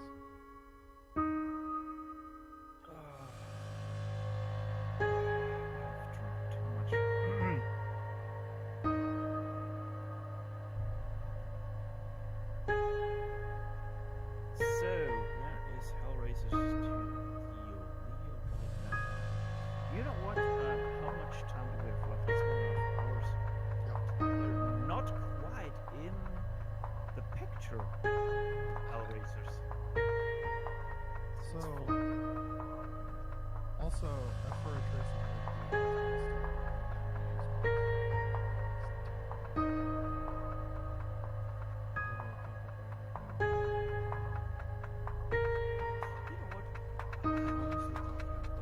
fridge.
We welcome you back to the last 1.5 hours of the 6-hour race here in beautiful Austin, Texas. It's the Circuit of the Americas, and this is the DGFX broadcast here on the Global Sim Racing channel via the iRacing Esports Network. We welcome you back with the battle for second place in the GT Pro category. That is between two BMW M8s. One of them is driven by Nick Madsen of MB Esports Racing. The other one by Romeo Grinnell of F-Rage Racing Redgate. Yeah, it looks like F4H Racing Redgate really struggling with top-end speed. It looks like they have a ton of downforce on that M8, and it's giving them the advantage to the twisty bits, but then when they get onto the straights, then they just can't pull against Nick Madsen. And it's clear that Romeo has a decent amount of pace as far as like tire life goes over Nick Madsen. That's just not, he can't get by. He can't get close enough to get by. So he's just really struggling. Right now, about a second, 0.999 between the two M8s as they enter the backstretch between turn 12 and turn 13. Two hairpins leading onto a straight. That is Tokyo Design at its best as Christian Nussing goes past third place in the LMP1s. And let's actually compare the top speeds, and actually Romeo Grinnell slower with the draft down the backstretch. Yeah, and I'll be honest, Steph, I think it's going to take a mistake from Nick Madsen for Romeo to get by, unless Romeo can get close enough at the end of these straights in order to pressure Nick through these twisty sections, and it does not appear that he's able to do that. Nick holding his own, just doing exactly what he needs to do in order to hold off Romeo, but it looks like Nick going a little bit wide through this arcing corner here, but he's able to keep it together and keep it on track and put that car back on the racing road. Oh, and that's Redgate into the pits. That is 26 laps to their stint, so they're gonna have a full one and a short one, as MB Esports Racing is on lap 11 of their stint. Hellraiser's Hersey, the car leading the GT Pro category right now, coming up to turn 12. Nearly having a spin of themselves. They're out braking down the long straight. That's P24 in overall classification. They're also already on lap 26 of their stint. Yeah, Hellraiser's Heresy doing a good job. They're on an alternate strategy right now, and it looks like these cars can do about an hour under their pit stops, so that's going to be they're going to be stretching it if they can. I mean, this is their 26th lap, so they're probably going to have to come in either on this lap or the next in order to get fuel and tires, and so they're going to be doing a half stint here, so they might decide to short fuel at this time. Speaking about being on a different stint, that is the story between Nomad Sim Racing and CQR Club, and there's actually an interesting development because CQR Club, after Nomad Sim Racing, they're already on the 7th lap of their stint. There is now 18.5 second gap between first and second place. Yeah, and you know, we see, Nomad has one stop to make left, and so does CQR, so they're basically even as they sit right now on the track. The only question is if CQR is going to have to make another stop on top of this. So, like I keep saying, I'm pretty sure Nomad is in a very good spot here, and I do not see them without something drastic like a yellow flag. A yellow flag throws this all out of the water, and it actually puts Nomad in a very bad situation. Oh, we just have a pass in the GTM category for P4. That is Fresh Pineapple Racing on Real Pixel Motorsport down in P4 in the GTM category. And they're getting pressured by Marius Valiota, sorry.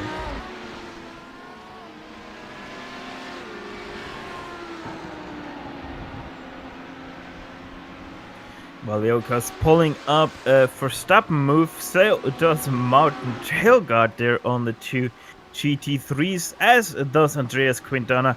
What is happening in this gaggle as we are on the replay for that pass, and just much stronger on the brake is Robert Jan de Jong. I think that wing damage is affecting Real Pixel Motorsport and just making it a little bit slower on the straights. And around here, with how long of a straight you have here at the Circuit of the Americas, that can be a huge problem. And we have an accident just in front of them.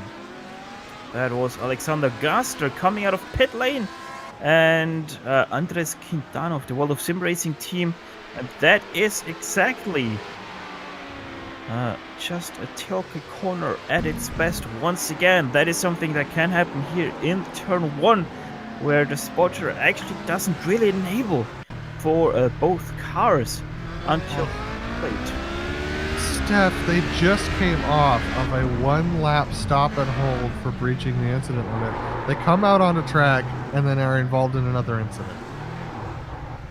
That's really difficult. And like you said, the computer spotter, the iRacing spotter isn't going to pick that up. You need to have another team member there telling you, hey, you've got 3 cars coming up behind you as you exit pits here. So that's a really rough mistake.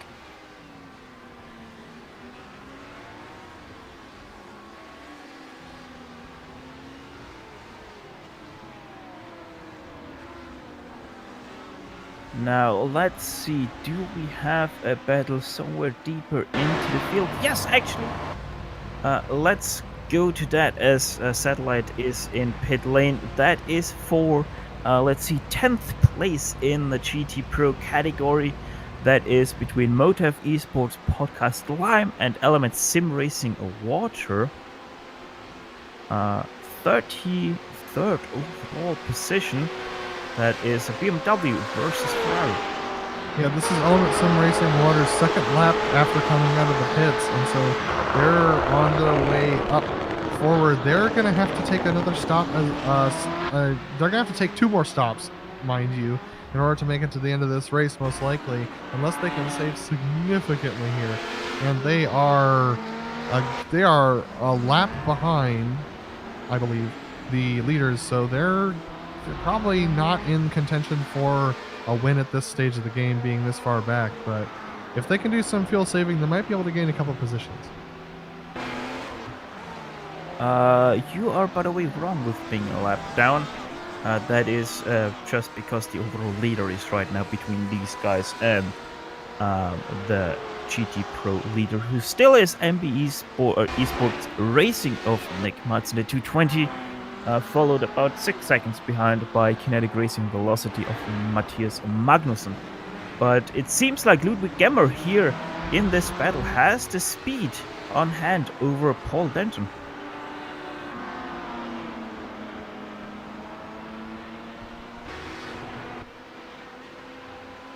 Another battle that seems to be developing is for P8 in the GT Pro class, that is between Fischer Motorsport and Kinetic Racing Speed. Pascal Theis and Stefan Overgaard racing for their respective teams.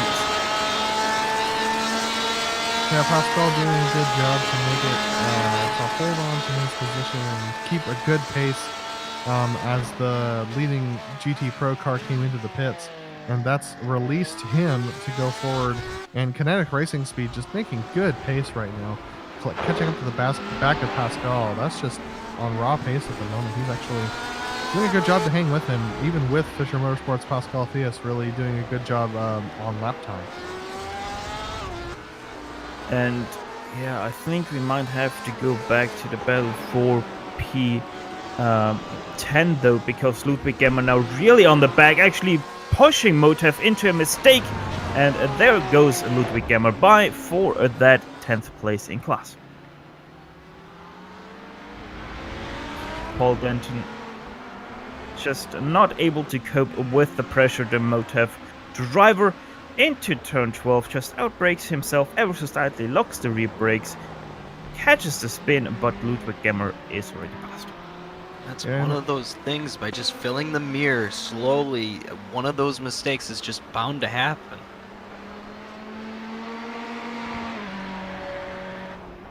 You know, while we're talking about battles, we have a nice battle for P7 right now in the LMP2 class. This is 19th overall, 18th and 19th overall between Team Vikings Fenris and World of Sim Racing Team. This is Martin Tellegard and Andreas Quintana.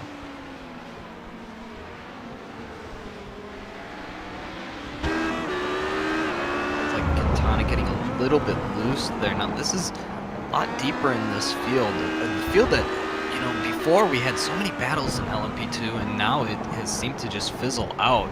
But now we have a battle here with these two cars. Boy, is it just me or does Quintana's car look a little bit loose at the rear end? Yeah, he looks a little unstable, like he's just barely hanging on to the back end of it around these corners. And maybe that's the way that the team like to set up their car, or maybe that's the way they like to drive it. I drove a set around here in a GTE earlier this week that felt exactly the same way, and man, yeah, he's definitely having to work the wheel on the exit of these corners. Sideways is best ways.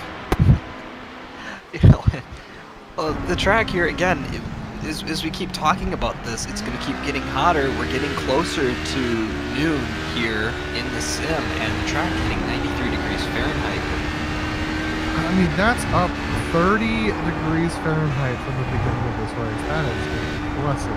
What a track. 34 degrees Celsius, by the way, for you metric people out there. As Andres Quintana still working on the back of Martin Tellegard of the Team Vikings Fenris LMP2. And this is definitely our closest battle on track, with Quintana really going hard on the brakes. He's putting a lot of wheel into his turns as well, kind of over-rotating the front tires in order to try and get a good run on the backstretch. But this is going to be upset by Till Norwig giving Martin Tellegard a good tow, and now he's going to get one as well, but it's going to be a little bit too late in order to make a move at the end of the straight. But they have a lot more traffic ahead of them to deal with.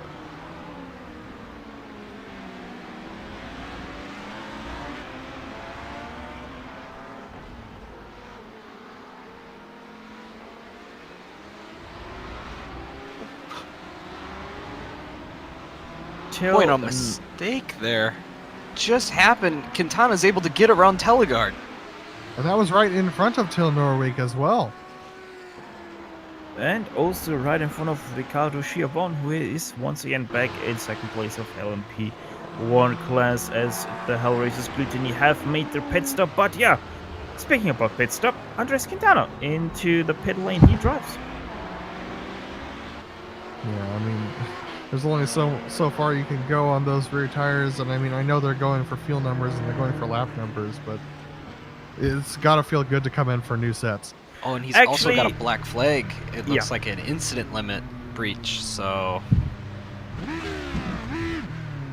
I Yep, think stop that and go. is why he pitted in, and not because of any tires or fuel. Either way, Till Norwig, the guy we wanted to switch to earlier, still your GTM, a leader of.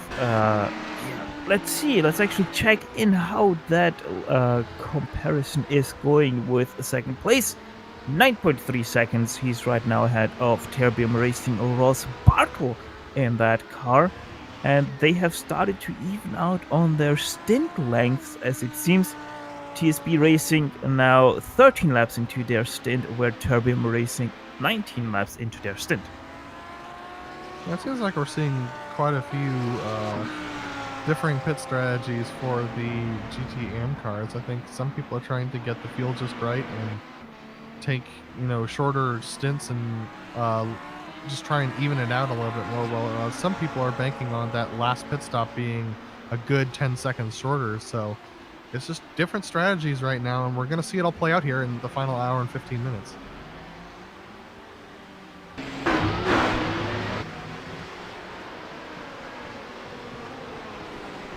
Element Sim Racing fire back out of the pit lane. They're still in 5th place. No, actually, they're now in 6th place. They did come out right behind Julian Uyen and Stefan Petrad, of Team Heusenfeld number 101. They are behind each other, but they're actually not fighting for position, as Uyen is a full lap behind, or nearly a lap behind, the Team Heusenfeld number 101. But who is battling Hoffman for position is Pierre-Benoit Lemire, who is in the LMP1 classes. Wow, everyone gets very close to each other coming up that corner. And Hoffman using up quite a bit of boost to try and get away, but Lemire really on the boost. And wow, watch this closing speed. Here comes the train, here comes it into the station and past it with quite some force. Pierre-Benoit Lemire passed into turn 12, so he now in 6th, actually 5th place. No, that's 6th place. There we go, my timing just updated. 6th place for Pierre-Benoit of Satellite Racing.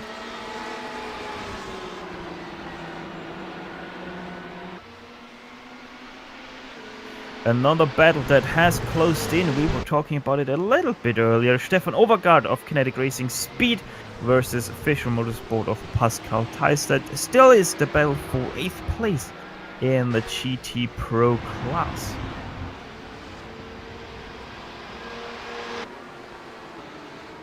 Yeah, Kinetic Racing Speed doing a good job of keeping tabs on the Fischer Motorsports driver of Pascal. Pascal is doing a good job of keeping tabs on the driver ahead of Romeo Grinnell. So these guys all closing in on the F4H Racing Redgate driver who just pitted.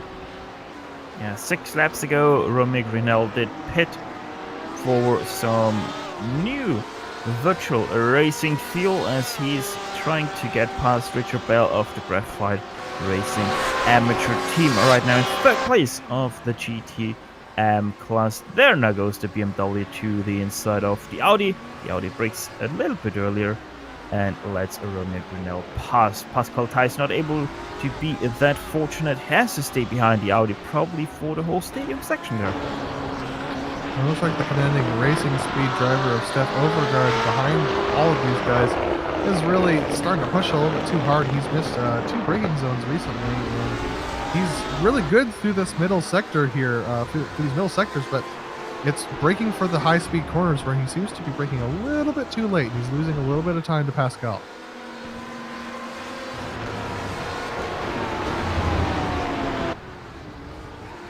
Let's actually jump a few spots up. It's the battle for P2 in the GT Pro class. Matthias Magnussen versus Sean Macbeth, who now gets overtaken by the LMP2 of Paul Van Loon. That battle is shortly getting broken up by that car, but it is going to give a little bit of a draft help to Sean Macbeth.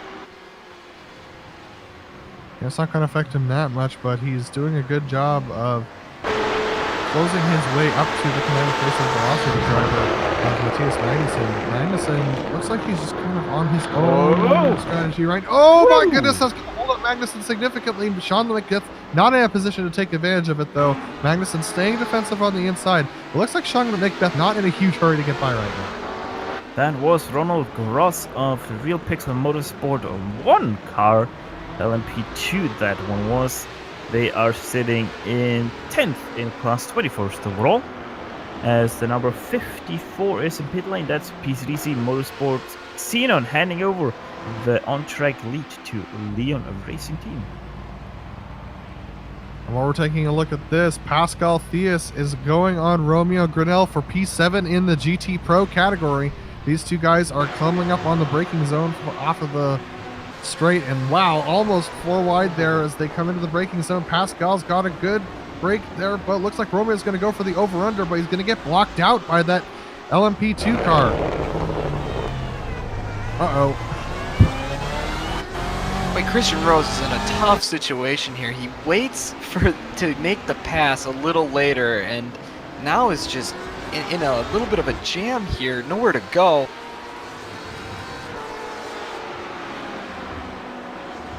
Now gonna finally make the pass. Good patience shown there by Christian Rose. He could have made that pass right after that backstretch, so good patience to just wait for the opportunity.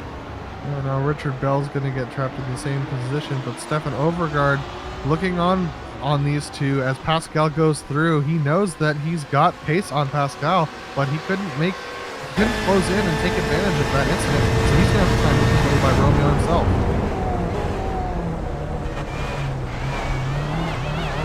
Overguard of Kinetic Racing Speed, still in 9th place. He is the second fastest car of this 3-car battle. Only Pascal Theis the faster car as they come up to the World of Sim Racing Team Junior number 351, piloted by Diego Vasquez Duenas. So that might hold up Pascal Theis right now a little bit, and so it actually does, giving a tiny little bit of a run to Romeo Grinnell, who gets overtaken by Marcel Egbers of the LMP1 car, who himself now gets boxed in behind the 2 GT cars. I'd actually like to steal us away from this and take a look at another 3-car battle going on in the GT Pros. This is between Kinetic Racing Velocity and SRT Esport East, as SRT Esport East actually going to come into the pits, releasing Hellraiser's Heresy to go and try and fight with Kinetic Racing Velocity up there for P2 in the GT Pro class.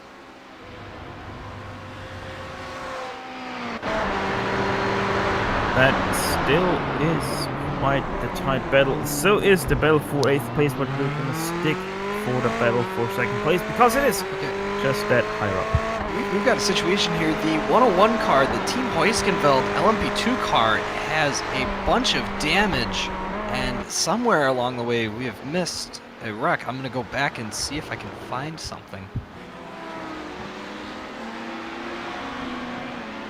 Yeah, it was coming through the S's actually, and he got collected by a GP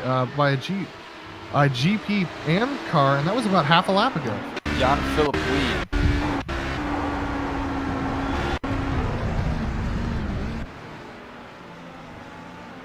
Yeah, we're gonna see it here coming up through the S's here. We're gonna see him approach Jan-Philipp Weed, and he's gonna have quite. Huh? He's gonna get caught out by this. Yeah, honestly, this is a little bit of a weird wreck in multi-class situations because Weed did turn in. He was clear and then just didn't anticipate that Petrat is gonna be slower at the apex because he has that much of a tighter line and just basically runs over him. So a couple updates while we were watching that. Hellraiser's Heresy did make the pass into P2 in the GT Pro category, and Leo Racing Team has come into the pits for the LMP1s. So the race is starting to work out pretty well right now as we take a look at Leo Racing coming out of the pit.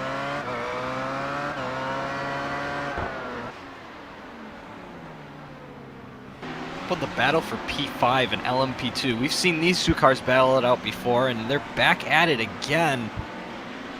Julian Ogan was in front of the Adequate Racing team, but Adequate Racing jumped him after a mistake. Bringing the car into pit road cost them a bunch of time, but now as everything is settled out, these two are back together on the track.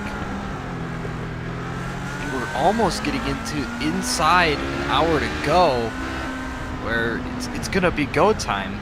These cars are gonna have to make one more stop from here. Black and green versus green and black. Who is gonna prevail? It's most definitely gonna be the colors green and black. They are, by the way, about, quick calculation says, actually they are already a full lap behind your leaders. They're actually also nearly a full lap behind 4th place of Team Heusenfeld, number 101. So yeah, Jonathan Dance and Julian Uyen, all they're fighting for is P5 unless something happens up in front of them, which nobody hopes, obviously. The Heusenfeld car into the pits now, so they actually will probably both move up one spot. And I'd actually like to take us up to the LMP1 battle for 5th place between Satellite Racing and Element Sim Racing Fire. These drivers are actually on similar strategies right now, and it looks like Satellite Racing trying to make their way past the Element Sim Racing Fire driver. And another interesting development, PCDC Motorsports Argon. They were already quite a lot ahead of the Hellraisers Gluttony, but Gluttony has closed in again. They're only half a second behind your overall leader. And Hellraiser's Gluttony has been on those tires for 15 laps, whereas Argon just pitted 4 laps ago, so that's going to be a very different, that's a difference in strategy as well, so as they go into this final hour, it's going to be very different. I'm not sure, but I think something might have happened to Argon because their last lap was about 2.5 seconds slower than the one of Hellraiser's Gluttony.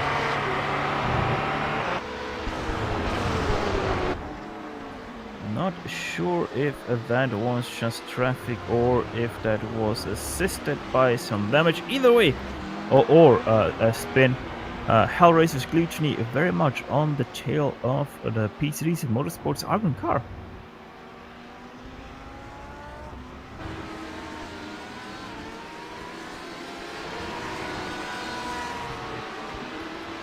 Satellite Racing, 5th place in their sights, and they're actually boosting up to the back of Element Sim Racing Fire, not able to do something into turn 12. But I think that is pretty much our course.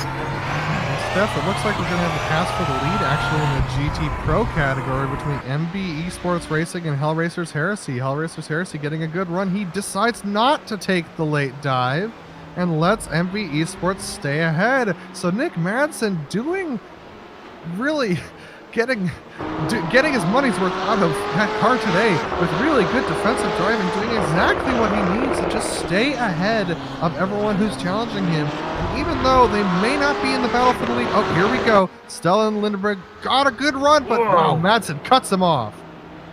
I think, though, that Stellan knows what is going on here because MB Esports, Nick Madsen, he is already on lap 22 of his stint, where Stellan Lindenberg of Hellraiser's Heresy is only on lap 10. So Stellan will have the shorter pit stop. I even think that Nick Madsen might have to double stint. Might be close on that one for Nick, but most definitely Stellan will have a shorter pit stop at the very end, releasing him off that battle either way. Yeah, Stellan being 23 laps into his stint, he will cross the hour mark on this stint, so he should be able to make it to the end on fuel on the next pit stop.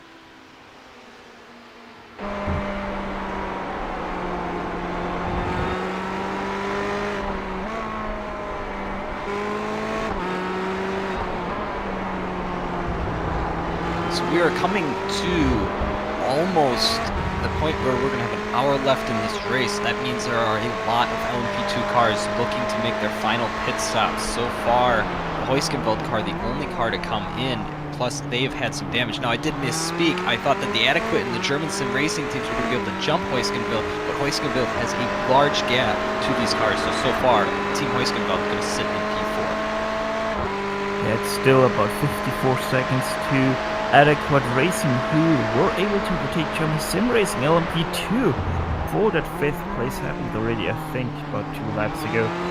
So, yeah, Julian Oyen now in 6th place, still just shy of the top 5 position, and it is going to, actually that is also an interesting battle, because Adequate Racing, they are 9 laps into the stint, where German Sim Racing is 22 laps into their stint. So I'm not even sure if they will meet again on track. It doesn't seem likely, especially once the pit stops start happening. And, you know, frankly, being 9 laps into your stint, going under an hour to go, that means you're going to get a shorter pit stop. But at the same I'm sorry, time, Pierre-Benoit Lemieux tried to dive into the inside of Matthias Hoffmann for 5th place in LMP1. Got the door slammed shut, actually, by that one. Was a little bit assisted by traffic as they now head onto the backstretch, and we head into replay of that move. After that move, we can actually stay on replay, because Lemieux just got past the Elements Sim Racing fire car out of this turn 11. Just much better acceleration, and Lemieux again behind Hoffmann because of outbraking himself. Very interesting development in that battle between those two drivers. Just you can see how much more Lemieux boosts, and just because of that boosting, he missed his braking spot, did outbrake himself into turn 12, and was forced to head back P5 to Matthias Hoffmann again. The CQR LMP2 car in the pits and now driving away. They did a driver swap. Christian Rose out of that car. Daniel Kraft back in for the final hour of racing. This should be their final stop. We will see if they are able to stretch the field to make it to the end. and guys, looks like Stone Lindenberg in P2 in the GTP car, the GT Pro class, has decided he's done sitting behind Nick Madsen, and he's going to try and go for a pass here.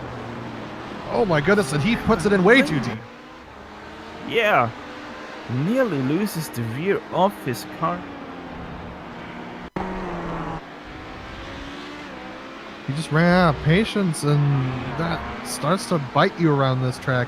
You'll hear from the F1 guys that race around here, as well as the WEC guys, that patience is the name of the game around here. If you're not patient, you're going to run your car too hard. That's going to lead you to mistakes and spins and wrecks. So that's why I don't like this track. I don't have the patience. Speaking about patience, Pierre-Benoit Lemieux able to do that right now. No, he isn't. That is nearly contact, as he nearly runs in the back of the Element Sim Racing Fire for P5. That is right in front of Daniel Croft, the CQR Club LMP2. Oh, and Daniel Croft spun. Well, able to keep it pointing so to the right direction and keeps on going. Just coming out of the pits, he spins it, unfortunately. We're going to watch this on the replay. And this is a big mistake, because the Torque Freak car, the car just behind them, is now in the pits, and so they're going to be close on track, barring any changes here. Let's see, Jake Robson in that car, taking fuel, still sitting stationary. And Kraft is in the pits again for a second time. That is interesting. Don't see any penalties logged for him. Let's see what happens here. It's for fuel. Maybe they think that they were only short one lap. But but wouldn't you want to wait and see if maybe you get a yellow flag and you're going to be good? I think there's something else That here. was a speeding penalty. 16 seconds on the stop. That must have been a speeding in pits penalty. Wow. While we're watching this, P5 for LMP1 is heated up again. Pierre Benoit Lemieux is really... Oh my goodness, take a look at this. The train's coming. That is one TGV by Pierre Benoit Lemieux. Yes, he is Canadian, but still that is somewhat French with the name, as he finally gets past Matthias Hoffmann for that 5th position. While we were looking at those replays and talking about those incidents, Stone Lindenberg has made it past Nick Madsen. This happened about a lap ago, so no need to go back and find it, but looks like Hellraiser's Heresy is going to pull ahead of MB Esports right now. On track, but not on strategy. MB Esports is due into the pits now. Let's take a look at the replay of this pass.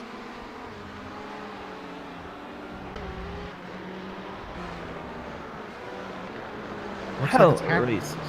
Go ahead. Yeah, it happens as they go through the twisty bits again. Stone Lindenberg on the inside of these corners now. Definitely a better attacking position for him. It just looks like Nick Madsen couldn't get the speed off the corner and gives up that battle. Already did put about a second between himself and Nick Madsen. And actually, I'm currently wondering, does Canada have something fast like the TGV? Either way, Nick Madsen, he is actually able on the straight to... Whoa, that was close with Gunnar Miesen there, Team Horsingfield number 78 LMP1. Somewhat able to stay with Stellan Lindenberg right now, but it seems like Lindenberg has the better tires and able to just get so much better out and through turns. Now Madsen's due in for his final pit stop here. He should be able to make it to the end if he pits this lap or next. 55 minutes have ticked over, 54 and 54 seconds still remaining as Stellan Lindenberg goes past the pit entry, but Nick Madsen, as he projected, into pit lane. And while we're watching him trundle down the pit lane, it looks like the battle for P6 in the GT Pros has also started to heat up a bit. Kinetic Racing Speed looks like is going to go on the inside here of the F4H Racing Redgate of Romeo Grinnell. Here we go with Flores, with Overgaard trying to battle Grinnell, but Grinnell got a good exit there. He's going to hold the outside line. Is Overgaard going to battle it into the inside? Look at that. Grinnell trying to block it off. Overgaard going to do the over-under here. No, holds it on that side, but this gives Grinnell a good opportunity for the inside through the next corner. Let's see how well he's able to hold the inside of this Turkey-style corner. Able to do it. Doesn't give the outside to Stefan Overgaard to make something happen on the inside of the penultimate turn. There goes Grinnell into pit lane, though, breaking up this beautiful battle. I find it really funny that Grinnell fought so hard for that battle and for that position if he's just going to drop into the pits. But, you know, I guess that's just race car drivers for you. And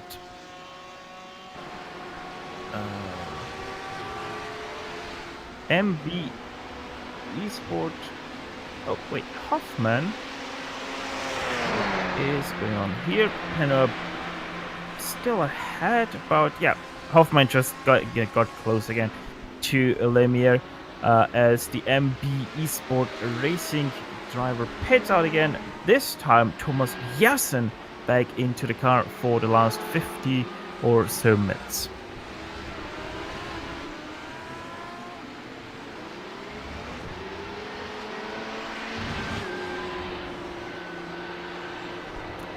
Hampus Baas of the Hellraisers Gluttony LMP1 car in second place is still at least trying to be hot on the heels of the PCDC Motorsports Argon car.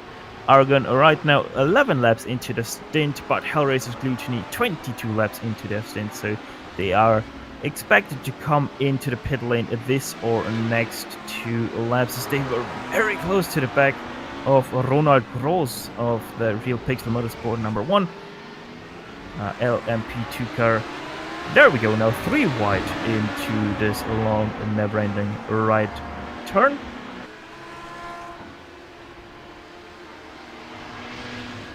And that is quite some interesting development there. You can see Hampus Bas is faster than Matteo. Matteo, that is the first place driver, sorry. Yeah, just... And I could tell you, at the start of this lap, they were really close. They were within a second of each other. But then Hampus got stuck behind a GT car at the start of the S's, which developed a huge gap for the PCDC Motorsports car.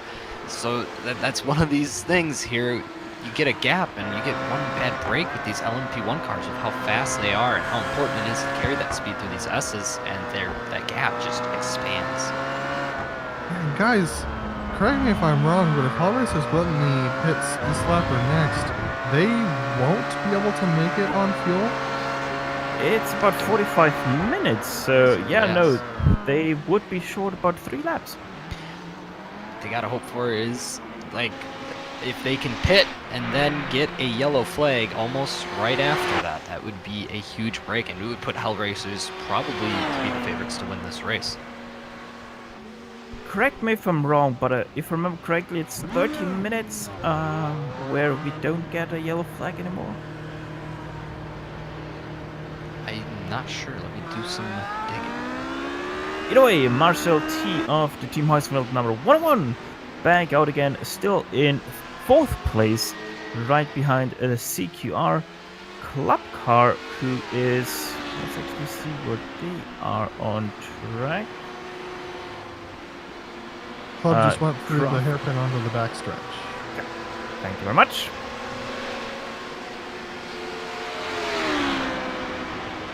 You know, I hate to keep dragging us back here, but P5 for LMP1 is not done yet. Element Sim Racing Fire, Matthias Hoffman, he is just, he can't, he just doesn't want to take no for an answer. He wants to make this pass.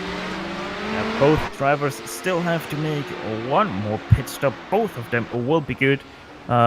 Once they make that pit stop, Satellite Racing, they're 18 laps into their stint. Element Sim Racing Fire 14 laps into their stint, though. So, once they have pitted, they will find each other again on the track. So this battle most definitely will keep on going. Update on pit stops in the GT Pro category. Team Heusenfeld 248 of Jans Senkowski has come into the pits and is in and out of the pits now. And so that filters him out into 4th position. So looks like the GT, let's see, almost all of the GT pros have taken their final pit stop at this stage of the game, except for Hellraiser's Heresy in the lead right now.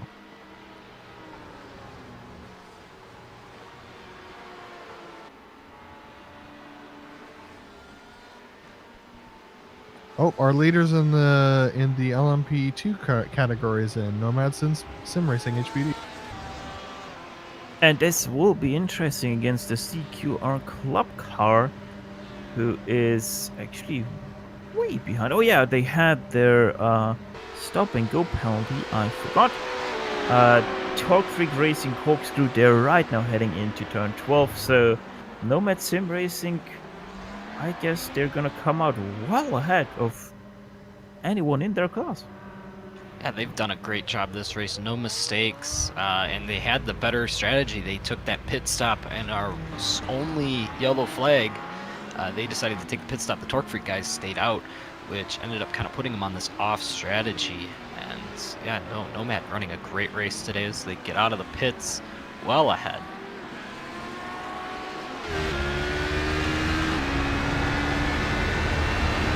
Top 4 of your LMP2 cars, pretty sure will all be good for fuel.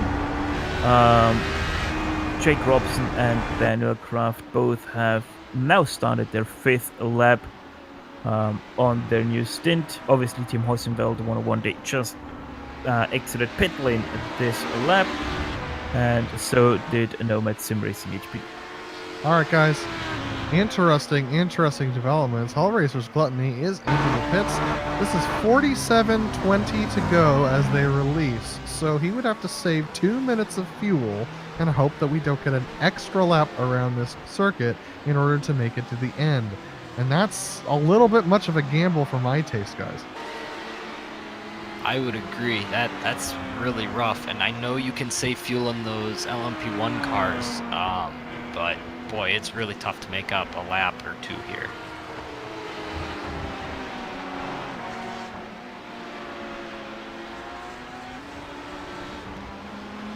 I bet we have developing is the one for P4 in the LMP2 class. It is Adequate Racing versus Team Hoisenfeld number 101. However, Adequate Racing still has to pit one more time, Adam.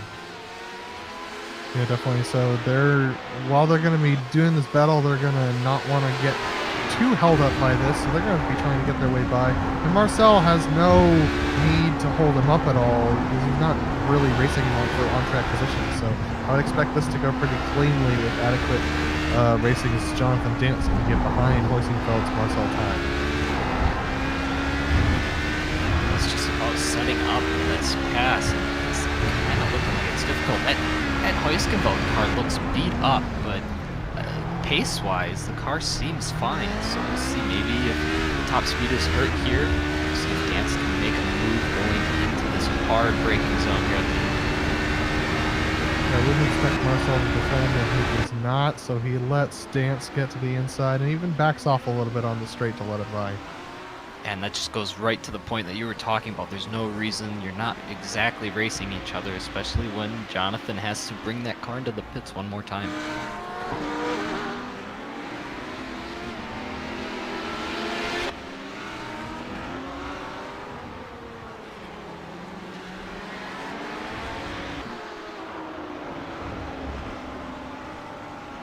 I'm going to take a look at Graphite Racing.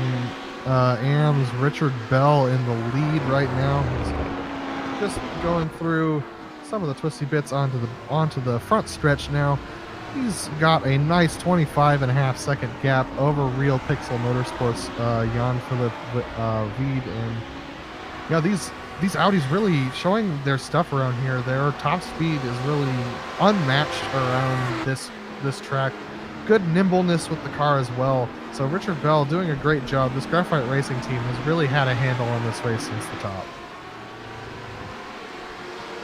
A pass in class right now happening between the Motiv Esports podcast Lime Car and Kinetic Racing Search. That is for P12 in the GT Pro class. Vincent Lebier passing Paul Denton down the backstretch. Let's actually give you the replay of that pass because Vincent most definitely quite the masterclass pass there. Yeah, we see Vincent race in the major series as well, and he's definitely most comfortable in these GTE vehicles and prefers this BMW M8, and so it's great to see him really starting his stuff in these final stages of the race.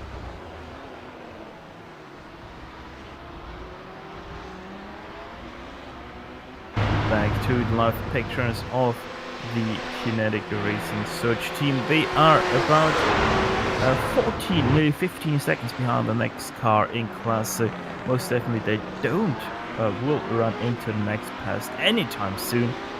The closest battle we have on track right now is actually the battle for P3 in LMP1 as Satellite Racing into pit lane they go. And they should be able to make it on this on fuel now, Dawson. Is that correct?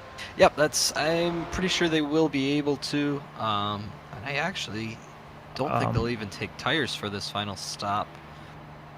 I think they're good by just a single lap as they also take tires. Okay, interesting. I've known these LMP1 cars, in certain conditions, they'll triple stint tires, but I understand this with the 97-degree track. Maybe at this point there's no reason to not. Yeah, these are not certain conditions. 97-degree track is nothing to be scoffing at, especially when we started this race with, what, 64-degree track? I know normally when I think of triple stint, the number one thing that came to my mind was overnight at Le Mans, so that's a completely different monster. Speaking about pit stops, Paul Van Loon, no luck EM Sport into pit lane, pitting from 6th place. Also, he will be good to go to the end with his LMP2 car. So here's an interesting thing to talk about. Hellraiser's Heresy at the lead of GT Pro. They have a 57.5 second gap over Jorge Flores in the SRT Esports East car. Now that 57 seconds, if they take a shorter stop for fuel, which they're coming up in the next couple laps to take their stop, they possibly could come out on track ahead of SRT Esports East. So Flores really needs to push right now if he's going to try and close that gap and battle Hellraiser's Heresy for the win of this race in the GT Pro class. That's a big delta, though, with the 57 seconds. I would think that they should be okay with the pit stop. Also, SRT Esports East has to do one more pit stop, so... They do, yes. Okay, well then that's out. They are 13 laps into their stint, but they have short pitted this stint, so probably they're also due pretty much any lap now.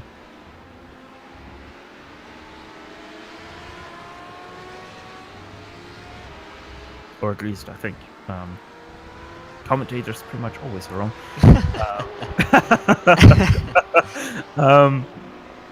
Especially on that kind of part. But the battle I wanted to talk about previously is the one for 3rd place between PCDC Motorsports Xenon and Hellraiser's Gluttony. Gluttony being the faster car behind PCDC Motorsports Xenon. Obviously, Xenon has to still pit, same with Lee Racing Team or Hellraiser's Gluttony. Has a question mark over this stint because they did pit in at 47 minutes left, and we know for a fact that these cars can go 45 minutes. Just the question is that 2 minutes, do they have that in the tank or not? Dawson, where are they gonna find that on track if they try and save that fuel? Where are the best places to save fuel around here?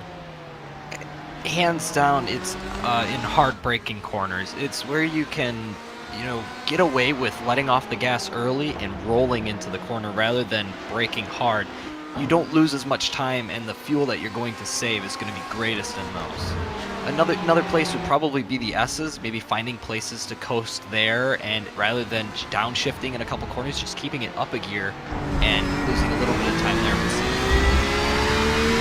The battle we're looking at right now is between Graphite Racing Pro of Casper DeCourt and Team Hoisingfeld 248 of Jan Stenkowski. And these two are battling for position on similar strategies. Stenkowski going to the inside. Ooh, contact! And once again, turn 1 strikes with some door slamming. This time Jan Stenkowski door slamming with Casper DeCourt as 2 lines once again cross. I don't think Court expected him to come all the way out on the exit there and was just trying to stay on track, and Stenkowski just kind of took his line away and forced him off.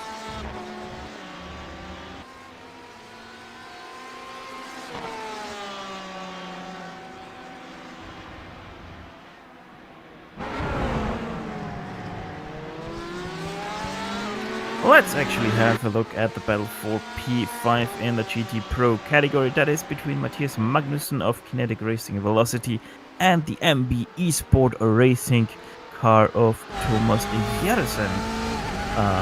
MB Esport, remember, they did lead this race at one point, but because of their pit stop, they did fall behind right now. And I don't think that they will get much further up the road anymore.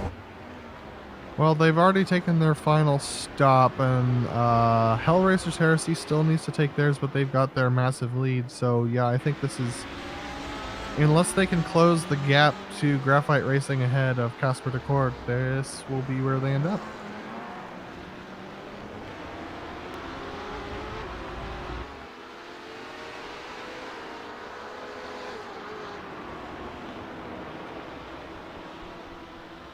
We are nearing the 30-minute mark, which means that once we have passed the 30 minutes, no more safety cars will be deployed in this race. So it is pretty much a hands-on approach from there now. Yeah, so if you want a safety car, you can create one now. And get a lifetime ban from the GFX. Right ahead of the battle we're watching is also the battle for P3 in the GT Pro class. That is between Kasper de Kort of Graphite Racing Pro and Jan Santkowski of the Team Heusenwelt number 248. Yep, and we saw that pass into turn 1 where Jan maybe used up a little bit of Casper's room, so who knows, maybe when it comes the other way around, maybe Casper takes a little bit away. That's just that give and take racing. Yep, but as you said earlier on, Dawson, you know, go time has been on for quite a while, so, you know, Jan taking that spot away, well, you can be frustrated. You can understand why. He's got to make up for some of the damage that they've had previously, which is definitely making them slower on this straight.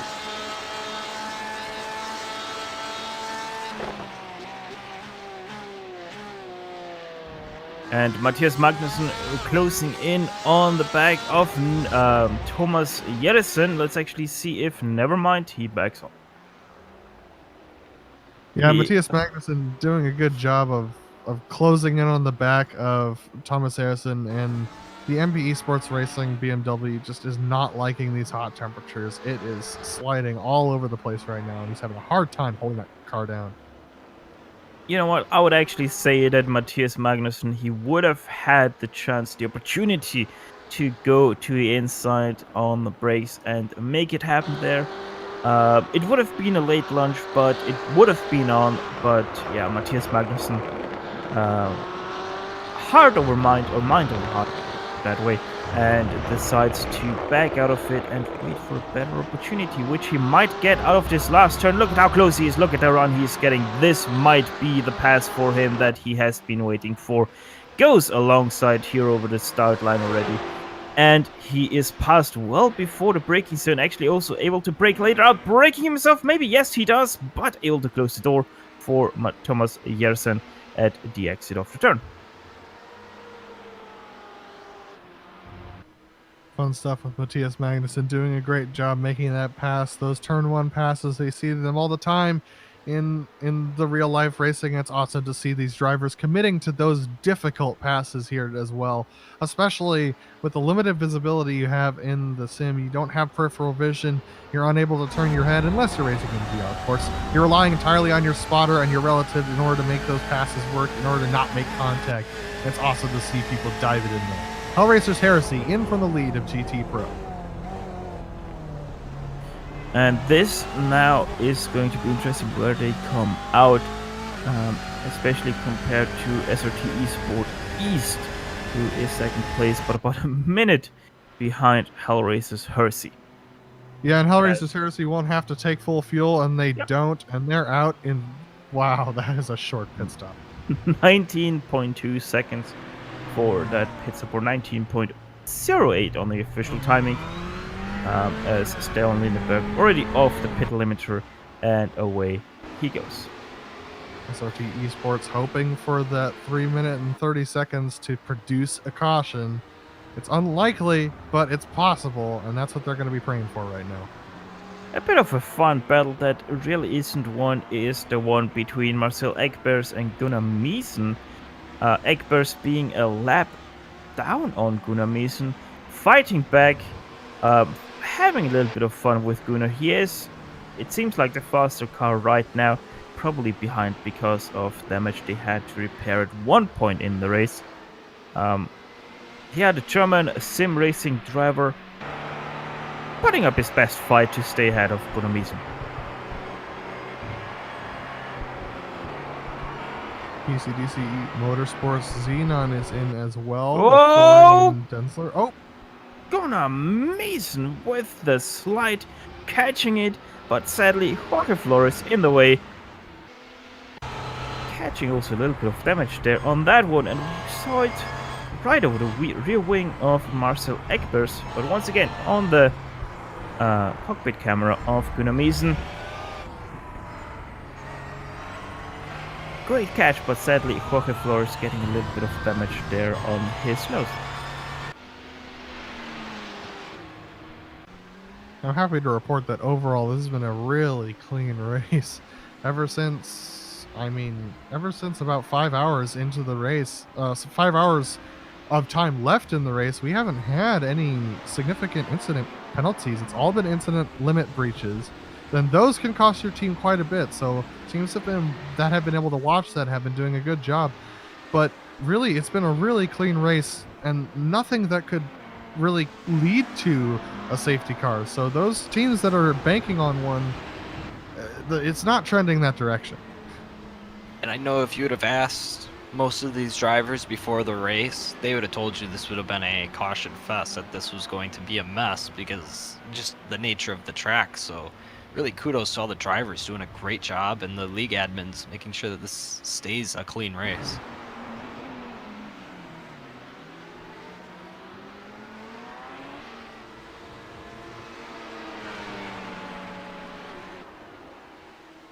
So we have a battle starting to size up between Motif Esports Podcast Pink in the 10th position in GT Pro, and then Element Sim Racing Water in GT Pro in 11th as well. These two drivers, this is Motif just coming off of the pit lane.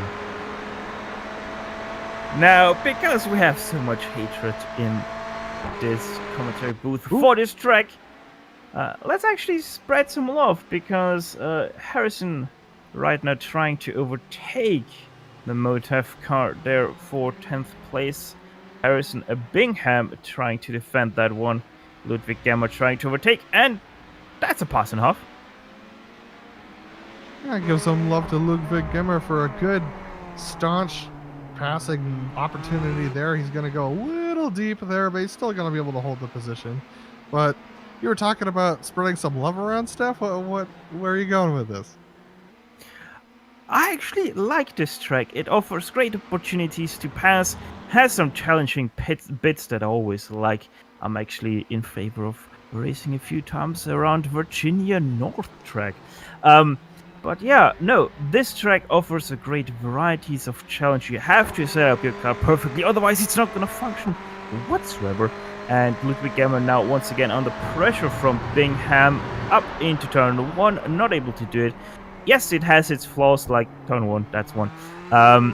With that narrow exit line, as Harrison Bingham getting a little bit bogged down on the exit. He had to try to do something through turn 2, or at least try to set it up for turn 2, but not able to do so, as now also Marcus Valiokas getting a little bit bogged down by these two. Gets past now through the last bit of the SS. But no, it has a great flow. Go ahead. Oh yeah, we don't have to go to it, but I can report that Element Sim Racing Fire was decided that they were not able to make it all the way to the end of the race on fuel, so they've come in to do a splash and go. That is not only a splash and go, but a full 14, 15, 16, 18, 20. Okay. That is quite a long stop. That's and they went up for tires. Okay, well, I stand corrected, but this gaggle on screen is quite exciting right now. But yeah, no, this track has great flow. It is a Tilke track, so I'm obliged to hate it. But no, Dakota is an interesting track. It offers its own unique challenges, even though it is a mix of different tracks within a track. But no, I think Kota is quite an underrated racing track. Not so good for driving, but quite great for racing. As we see before us here today, once again in the 6 hours of the Circuit of the Americas in the DGFX series, live here on the iRacing Esports Network. We are under that 30-minute mark, so cautions will not happen. So if you've been banking on one, sorry, it's not meant to be. But yeah, yes, it's time to reach for what you can get, put your pedal to the metal, and grab what you can on your way home.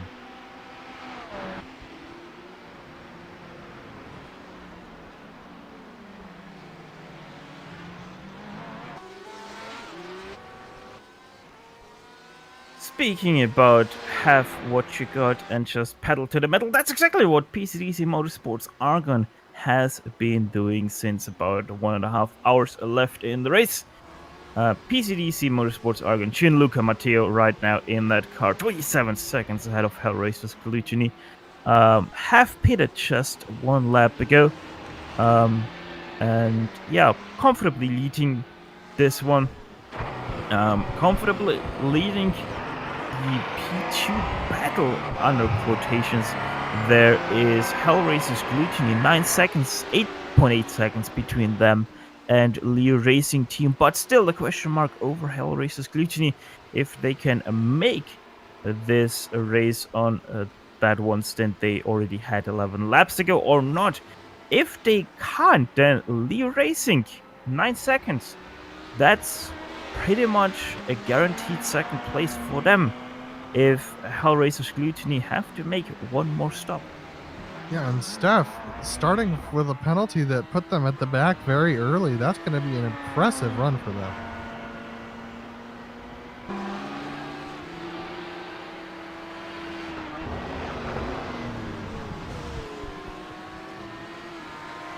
You know, another impressive run I'd like to talk about is the Team Heusenfeld 248 car in P3 in GT Pro class right now. They have had a really impressive run, rebounding from some damage that made them slower on the straights. But man, this team has really rallied together and is coming forward. They're almost catching up to SRT Esport East. And this SRT Esport East might be able to make it to the end of the race as well. But Team Heusenfeld definitely can, and they've got pace on Flores ahead, Senkowski does. So this is a really impressive drive from them, and if they can get P2 out of this, that'll be great considering the trouble they had early on in the race.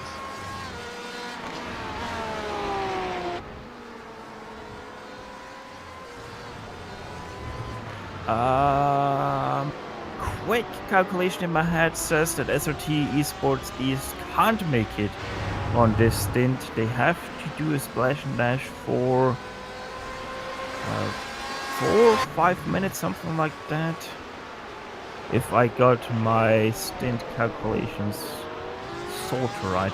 Either way, Jan Senkowski not thinking about that, thinking all about attack. Jorge Flores thinking all about defend for that battle in the second place.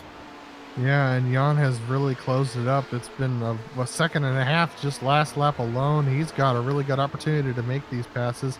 You have Matthias Hoffman going around the outside there through the S's here. And Andy Banfield closing in behind him as well. And Hoffman separating this battle just a little bit, but Senkowski going to get a good run here.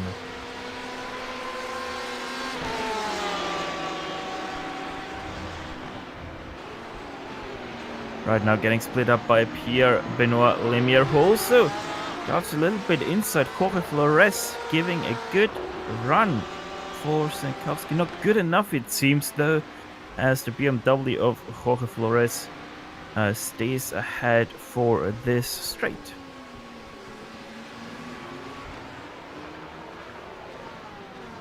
Andy Banfield braking quite early in his HPD. Actually, Senkowski able to brake later in the GTE. Coming back at him again. Getting, I would nearly say, held up on the HPD. Yeah, I definitely think he is getting held up. And Andy Banfield is going to have to figure out a way around here as Flores is going to go to the inside. Andy's going to go to the outside and try and make this work. Is he going to make this work? He's really hanging on to it, man. Andy Banfield's LMP2 looks extremely squirrely on those high downforce sections. Yeah, I've seen other LMP2s make that pass easily through that sector. It looked like the car was going back and forth, so I wonder if something is up with those tires. Now, Dawson, how hard is it to drive the LMP2 through that stadium section?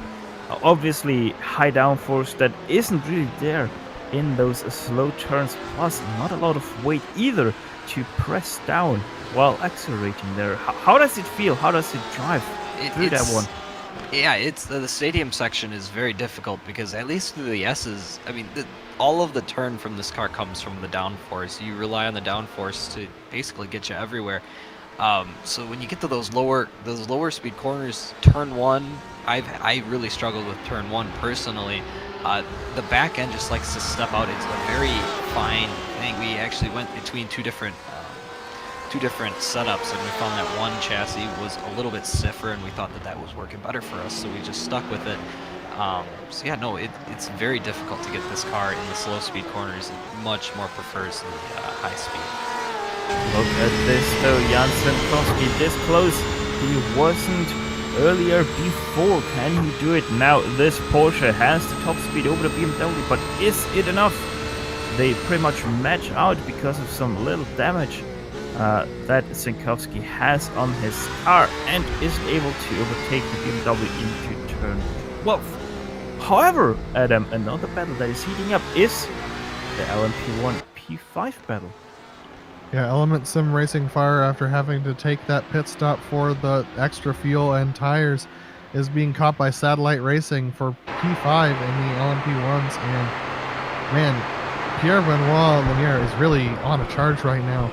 He's trying to make this work, and wow, look at that. Good turn-in from him as they go through the sector, and they're going to get into the Twisty Bits. They're not going to have to deal with any GTs up until probably the exit of the S's here.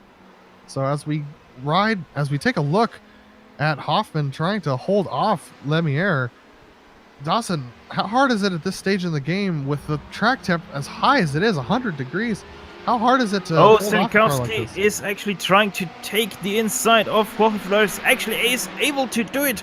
Goes past the driver for that second place. And now the Heustenveld 248 into second place. Great pass by him on the brake as we take you on to replay to show you that one. Just a perfect setup by Jan Sentowski up the hill. He was actually not alongside him, as you're gonna be able to see, just that much better on the brakes to make it happen past the BMW. I've been genuinely impressed by these guys today in that Team Heusinkveld 248 car. They have really rallied back and are coming home with a strong finish if they can hold on to it. That's one of the toughest things to do, it seems like, in racing. When you have troubles early on in a race and you feel like it's just an uphill battle from there. To overcome that and get a podium finish like they're looking at, I mean, that's a very, very impressive feat. You know, that uphill battle you're talking about sounds like my grades in college. I can relate with that. Another uphill battle is the one between Pierre-Benoit Lemire and Matthias Hoffmann, but mostly because they just ran through turn 1 and now a little bit getting stuck behind Marcel T. Matthias Hoffmann is, which is gonna bring Pierre-Benoit Lemire once again very close to the back of the Element Sim Racing Fire LMP1. He's being very decisive in his passing attempts, Pierre-Benoit is. And look at this, a good run off the corner. He's going to use a little bit of boost. He might challenge him here. He's going to do it. Oh, good block to the inside. However, this gives a good setup for Lemire, where Matthias Hoffmann not really set this exit up. Here comes the boost. Who is going to boost longer? It's Lemire.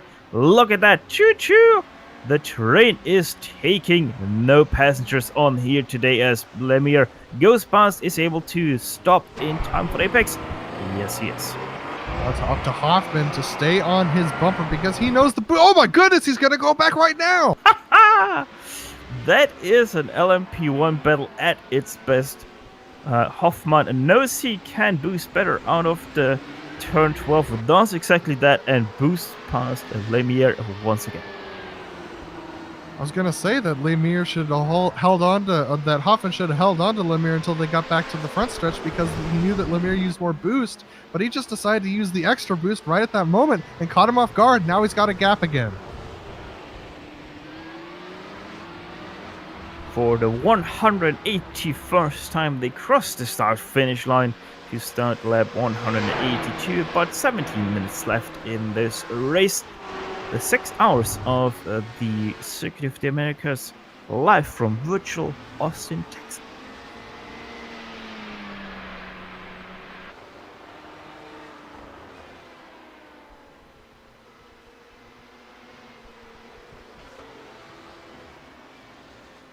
Yeah. It seems like that Hoffman is just that much better through the S's with his Porsche, where the Audi should actually be better of Pierre-Benoit Lemire. Might be a little bit because they still have some damage from the very hefty impact that they suffered in turn 12. But once again, they are on the backstretch. Look at that, how much Lemire is boosting. Does he actually also get side by side with Hoffman? No, this time he has to stay behind. Conserving a little bit of boost. It's just one of those things that I've noticed him do. He usually boosts more on that straight, but he knew he wasn't going to be able to make the pass on Hoffman there, so he conserved a little bit of boost, and we'll see where he decides to deploy it. Oh, he's going to try and go around the outside here. Almost loses the car.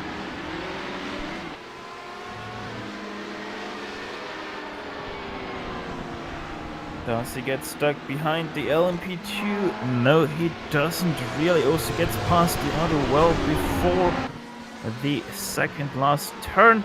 Matthias Hoffmann, though, with the better run through those two turns, once again opening the gap a little bit to Pierre Benoit.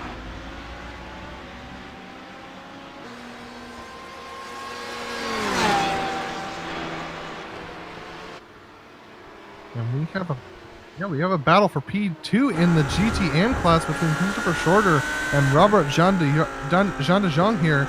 And it looks like Robert's going to have a good run here. It looks like he's been a little bit faster in the last couple laps.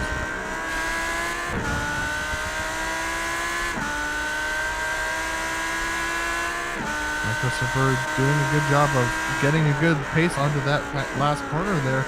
And Robert's going to have to make a good exit here to make this work, but he's not quite got it. Christopher didn't get a good exit either, but they're going to be pretty even here. And Christopher going across the track to try and cut the draft back to Robert. I like it. This is where we're inside that 30 minutes. All things are go. You're going to block, you're going to break the draft, do anything you can.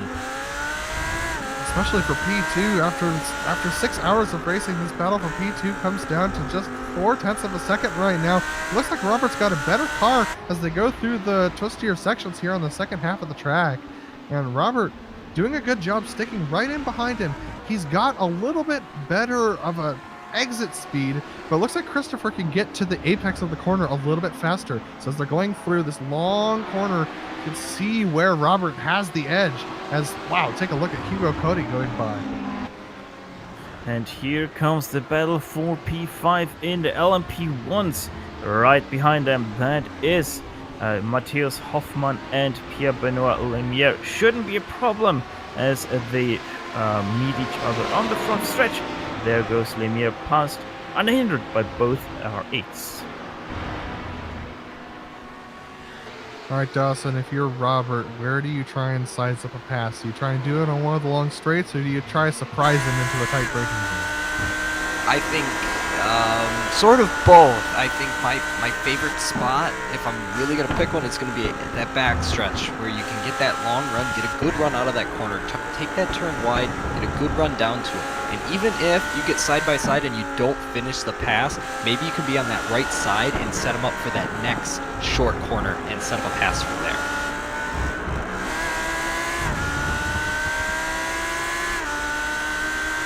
Might actually have to go to the battle for P5 in the LMP1 class as Lemire once again close to the back of Hoffmann. And sure enough, he boosts way more than Hoffmann tries to do it once again into turn 12. Will he be able to do it as, oh, late block by Hoffmann there.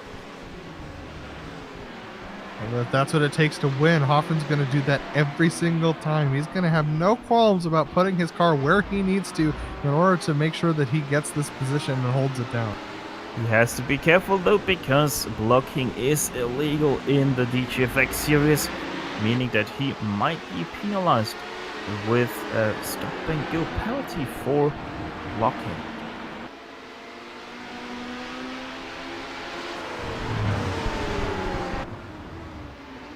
Meanwhile, the battle for P2 in the GTM class still very tightly contested between the Fresh Pineapple Racing car and a Terbium Racing of Christopher Shorter and Robert Jan Jong, respectively. Yeah, Fresh Pineapple Racing is doing a good job of hanging on to the back, but he just hasn't had the measure of Christopher in these recent laps. Christopher doing a good job of carrying speed through the corners, whereas Robert is late apexing and trying to get a good launch. Both strategies work equally well as we're seeing on this front straight, as Robert's not able to gain very much, but now they have Jorge Flores on the inside. It almost makes contact, but everyone's able to keep it clean and keep it straight, and we're going to be good going into the S's.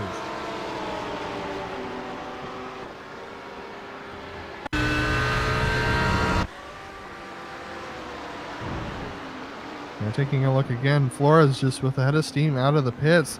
He's able to whoa up just enough to let Robert get by, and that is able to allow everyone to race clean. But it looks like Jorge is now held up behind these two. He's going to have to make it by at some stage very shortly.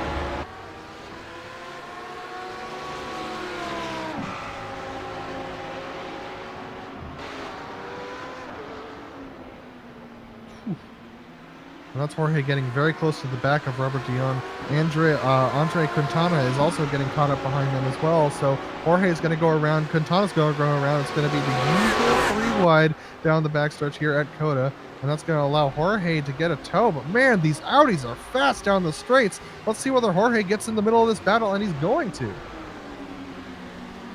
Yeah, this actually is quite bad for Robert here. Unless Jorge is able to do something into the next turn. Let's see if he decides to stay behind or overtake. No, he decides to stay behind. So Robert is getting held up ever so slightly through this stadium section. So Robert needs the GTE car to drill a hole for him. If he can just follow Jorge through a corner here, maybe like this one, or maybe the next one. We'll see. Let's see, Jorge is going to try to do it probably into turn 1, getting bogged down by the Audi, and now he has the draft of the Audi. Should be able to perform that pass right here quite easily, but how much is that going to affect Christopher Shorter? We're gonna find out now. Robert tries to take it to the inside, actually makes it happen. Drag race now through turn 2, shorter line for Shorter. That was Robert really wants it. great driving by Christopher Shorter there. He knew not to battle, not to stay alongside that BMW. Kind of let him go there in the middle of the corner to get back in line and not give the preferred line to the Young. And to fulfill that accidental pun on the name, Shorter with the shorter line, not taking the short stop. Yeah, but this is Robert's best opportunity now as they let the P1 of Fabian Jungbluth go by. No! Robert's going to go dive into the inside. He's going to outbrake him. Stop. He barely is. Man, everyone's going wide here except for Christopher Shorter. Drag race commencing now. Audi versus Audi. Who has less downforce on their car? That is extremely even. There is an HPD. Marcel T giving the draft to the Young, who is gonna break later. It is Shorter. There's also an LMP1 deciding not to take it 3 wide through turn 12, and Shorter able to prevail once again. Oh no! Oh, that's big implications. That was Ricardo Schiavone on the outside. That was P2 in LMP1 that got collected.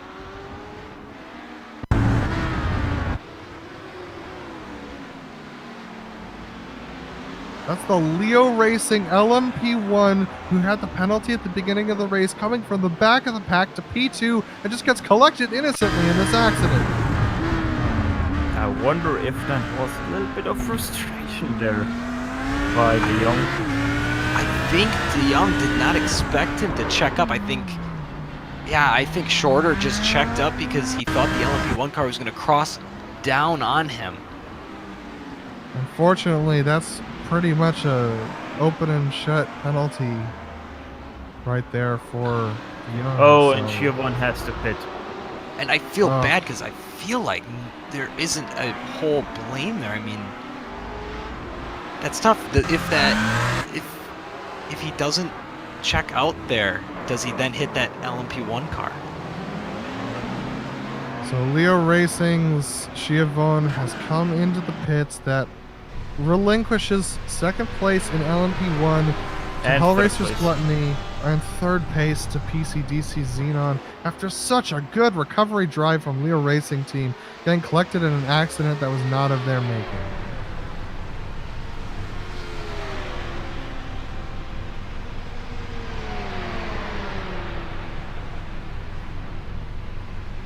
Seems to be quite some damage as they're now 40 seconds in the pit lane. Already 6th place, and now they drive off again. Let's see, SRT Esports well behind them. So yeah, unless something happens, Leo Racing Team probably will finish in 6th place.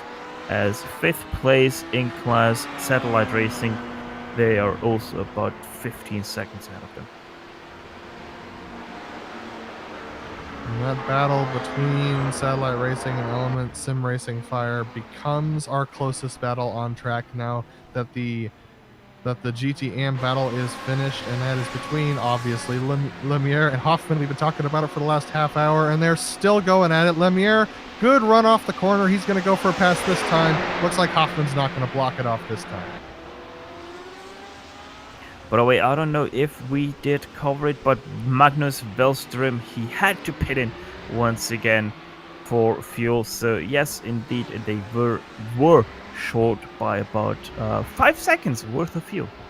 And believe it or not, Fisher Motorsports Pascal Theus also had to pit for fuel, so they were short as well, and that's in the GT Pro category. So that drops them back to 9th position in GT Pro. Battle for P3 in GT Pro still very much hot between Matthias Magnussen and Kasper Kort. Kort right now leading Magnussen as he got slowed down into turn 11 by Paul van Loon in the LMP2 of No Luck M Sport.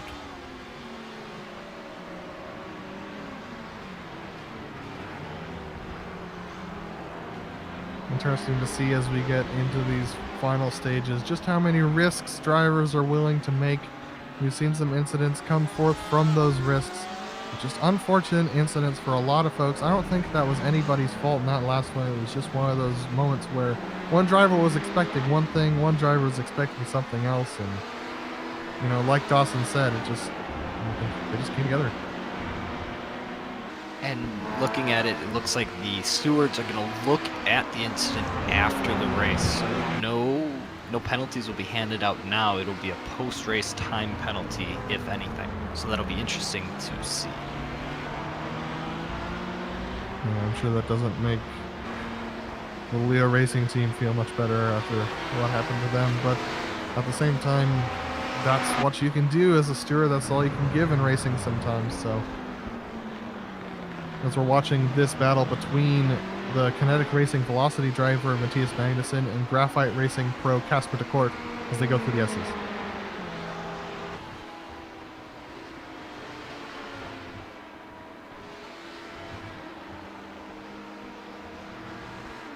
Looks like Matthias Magnussen has the measure of Casper de Kort when they go through the S's here in this sector, especially being held up by Hari Kalen. Wow, Magnussen getting quite close this time around. Let's see whether or not he can make anything work when they get onto the straight. Casper Kort has got 4 laps older tires than Magnussen, so maybe that plays something into it as Magnussen tries to look or appear a little bit bigger in his rearview mirrors than he actually is. That obviously does slow him a little bit down onto this back stretch, but the draft very strong for the BMW as it seems not strong enough though as they head into braking zone, but he able to brake so much later as that he actually is able to get a little bit side by side with Casper de Kort. It looked like Magnussen just wasn't confident that he could turn into the center of the corner. He's going to try and get a good run off here, but Casper de Kort doing the right thing, just trying to run his line, be a little bit defensive there on his line into these corners here, but de Kort doing what he needs to do to stay ahead of Magnussen right now.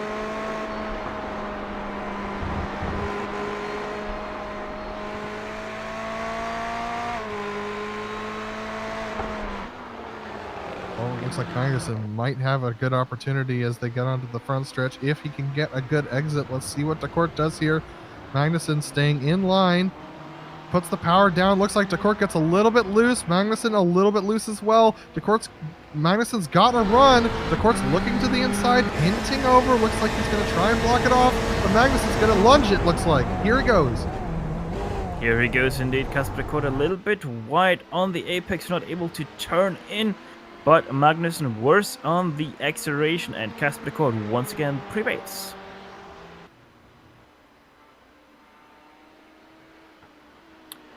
And we're getting word that these guys are gonna get a white flag next time by, as PCDC Motorsports Argon now coming through, or rather up to the penultimate turn, and now at the apex of the penultimate turn. 1 minute 29 left with a lap time of a 1:47. Most definitely a white flag in the air for PCDC Motorsports Argon, your current leader of this race. Yep, and the battle between Satellite Racing and Element Simfire has separated out a little bit, but it looks like Element Simfire trying to come back with a little bit of boost. It's not going to happen that time, but yeah, Kinetic Racing Velocity is going to go. Kasper DeCourt is going to have to defend again, as this GT Pro battle still going on. And once again, Magnus not able to make this pass happen. Wonder how much frustration there is starting to creep up in the mind of Magnussen, as he has now been trying, I think, for the better half of an hour to get past Kasper DeCourt. Well, he's going to have white flag this next time by, so if he's going to do something, he's going to have to make it happen very shortly. Very shortly, as they once again come up through the last turn. A very good run once again by Magnussen through the turn, but Kasper DeCourt with a very good exit. There goes Marcel T, the HPD, past these two guys. 3 wide action into turn 1.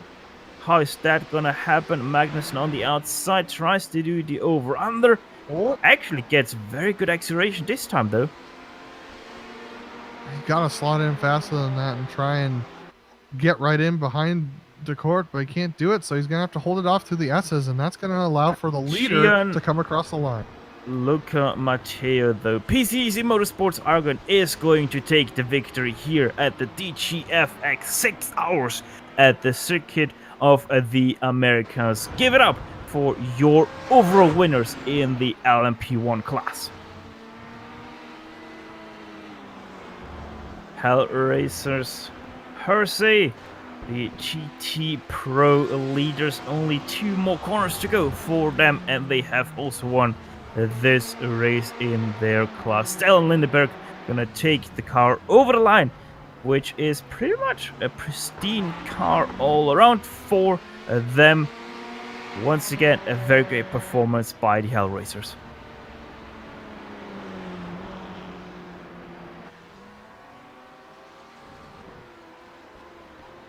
And that's Florian Hohen going across the line, winning in the GT-AM class. A fantastic finish for them. Controlling the race from the top. Just a really good race for them, for sure. Oh, and we actually have some accidents happening on track. As people come across the line right behind this battle, we had a Prototype 2 spin around. But this is the battle to watch right now. The closest battle on track as they come across the line. Double battle! That's a double battle, as Matthias Hoffmann actually had to concede the position to Pierre-Benoit Lemire a few laps ago. Then recovered, and Hoffmann not able to take advantage over him. So Kasper DeCourt also stays ahead of Matthias Magnussen. Right behind them, the LMP2 winner, Tony Baird, bringing that Nomad Sim Racing machine over the line. A great run for him. There's only one LMP2 car left, and that's the Torque Freak car. The CQR car was caught behind the leader, so they didn't have to go as far. Boy, these cars... Oh, that Torque Freak car is running out of gas. But it doesn't matter if they don't finish. They still get second place, but we'll see if they can make it happen. Pretty sure they can. On the corner, squeaker on the corner, and downhill. Yep. But yeah, with Jake Robson going over the start finish line, we're gonna take a very short break and then give you the post race interviews, the unofficial finishing order, and also have the great outro prepared for you after just these messages.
Racing, you wanted the best, you got him 4 abreast. Often imitated, never duplicated. The greatest show on dirt, the World of Outlaws.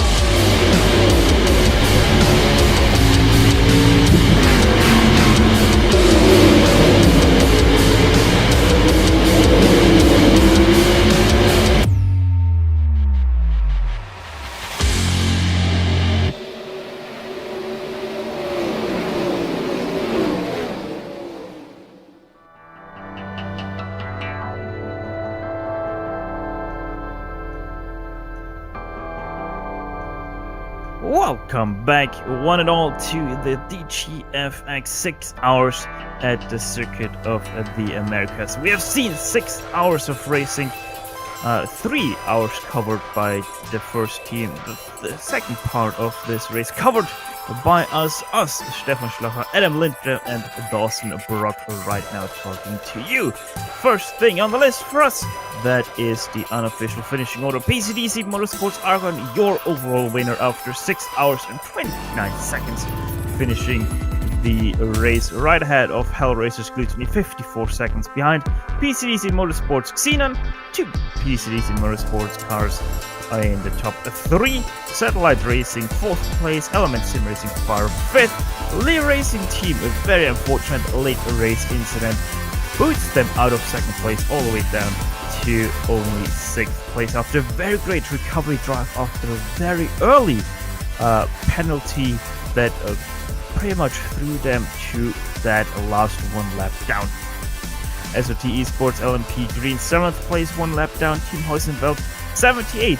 8th place, German Sim Racing LMP1 9th, GT Temple Racing 10th, And rounding out your LMP1 field was SRT Esports LMP Red.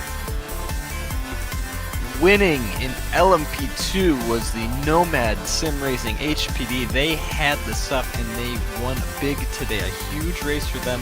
Kept the car clean. Did an amazing job.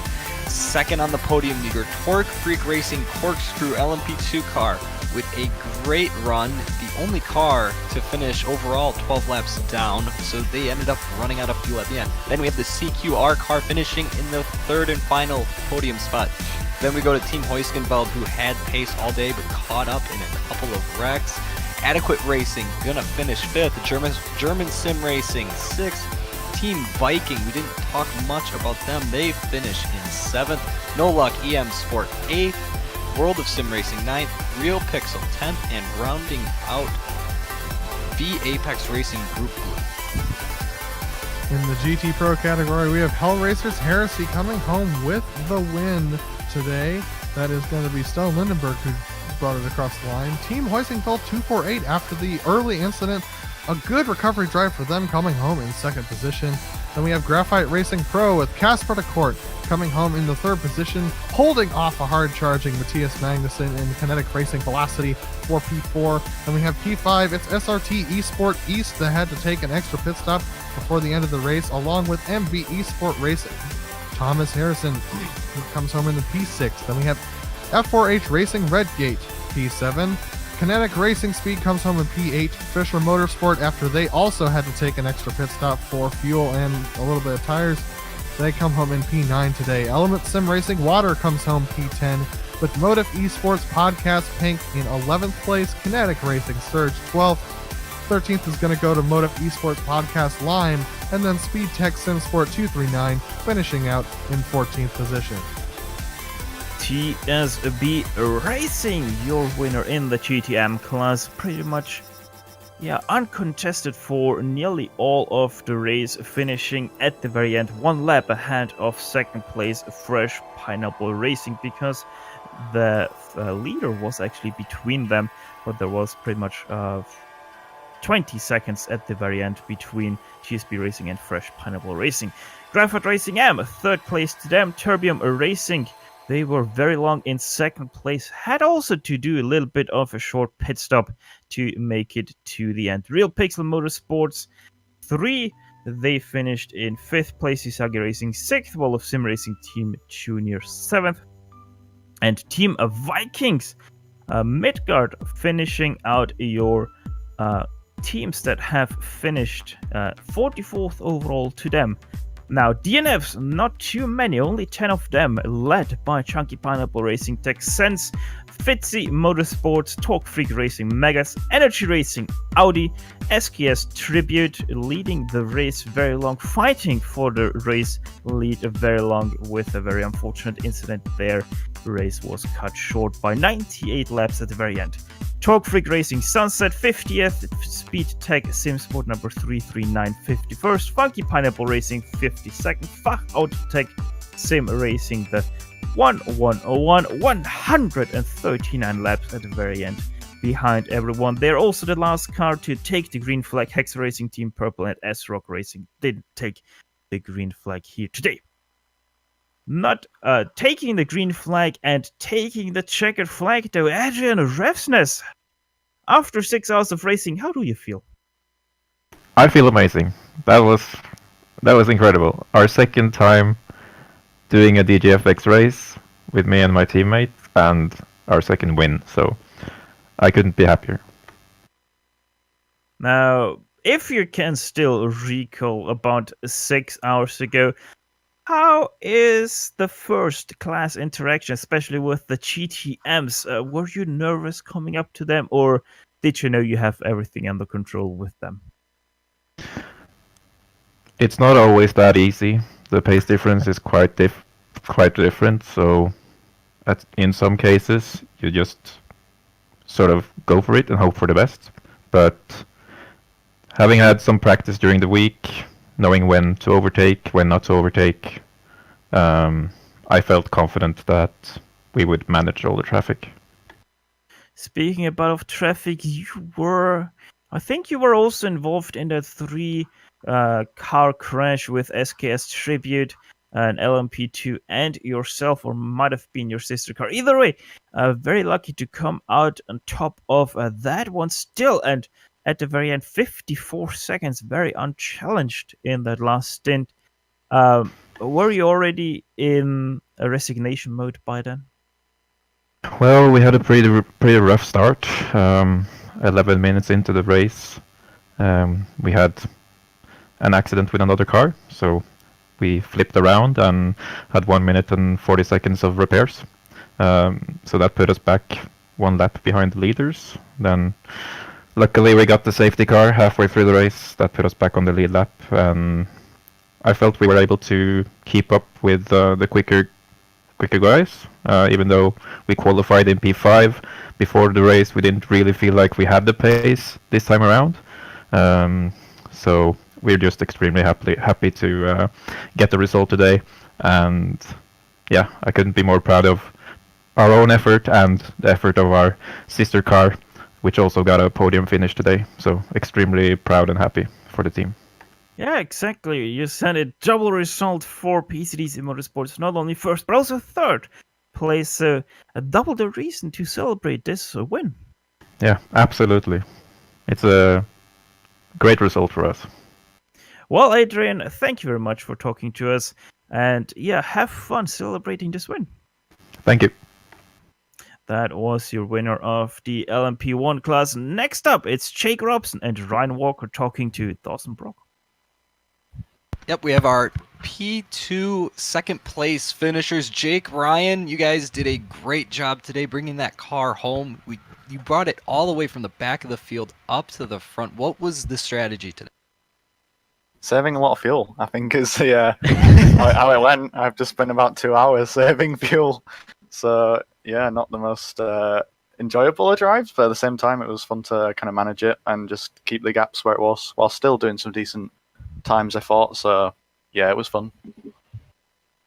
Yeah, no, I know we talked to you, Ryan, about the traffic and how difficult that was to manage, but Jake, did you have the same problems, or how was traffic? I was quite surprised, really. I thought the GT3 would be more of a problem, but I actually found that some of the LMP ones were more of a problem, I guess you could say. But overall, I expected it to be worse, but it was actually quite good. I don't know how often a DGFX race gets 1 caution, but it's pretty good going. So what are we looking at for next round? I know we're going to Belle Isle. I guess it's a very rough track. I don't know. What do you guys think? Are you looking forward to it? Yeah, I'm quite looking forward to it. I think it's one of those tracks that you can't really push around there. If you overdrive or overpush it, and you make a mistake, it'll bite you. So yeah, I think it's a bit of a terrifying thought, but on the other hand, it's one of my favourite tracks, and I'm looking forward to it. All right, well, we'll let you say your final words and then get you out of here. Just like to thank both you guys on driving. I'd like to thank David Becklaw on the good strategy on getting the fuel correct, and just to our sponsors, TeamSpeak and Infinity Decals. Yep, yeah, same as Jake. Yeah, nothing more to.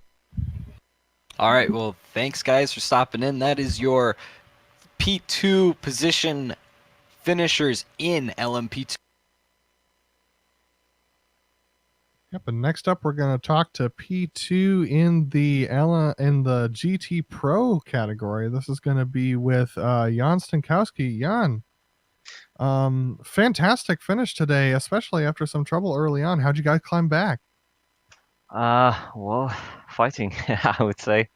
Wasn't easy with the car, with some damage.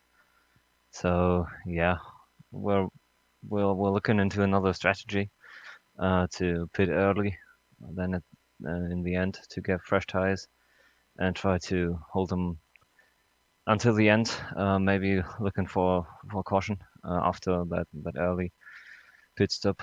Yeah, and even without a caution, it worked quite well. I think with P2, and yeah, with what happened in the race, you can be very, very happy. Yeah, definitely. As you continued to go throughout that race, how difficult was the traffic around here? How challenging was it when you were racing against those LMP2s, and especially passing the GTM cars around this track? All in all, it was yeah, better than I expected, I have to say.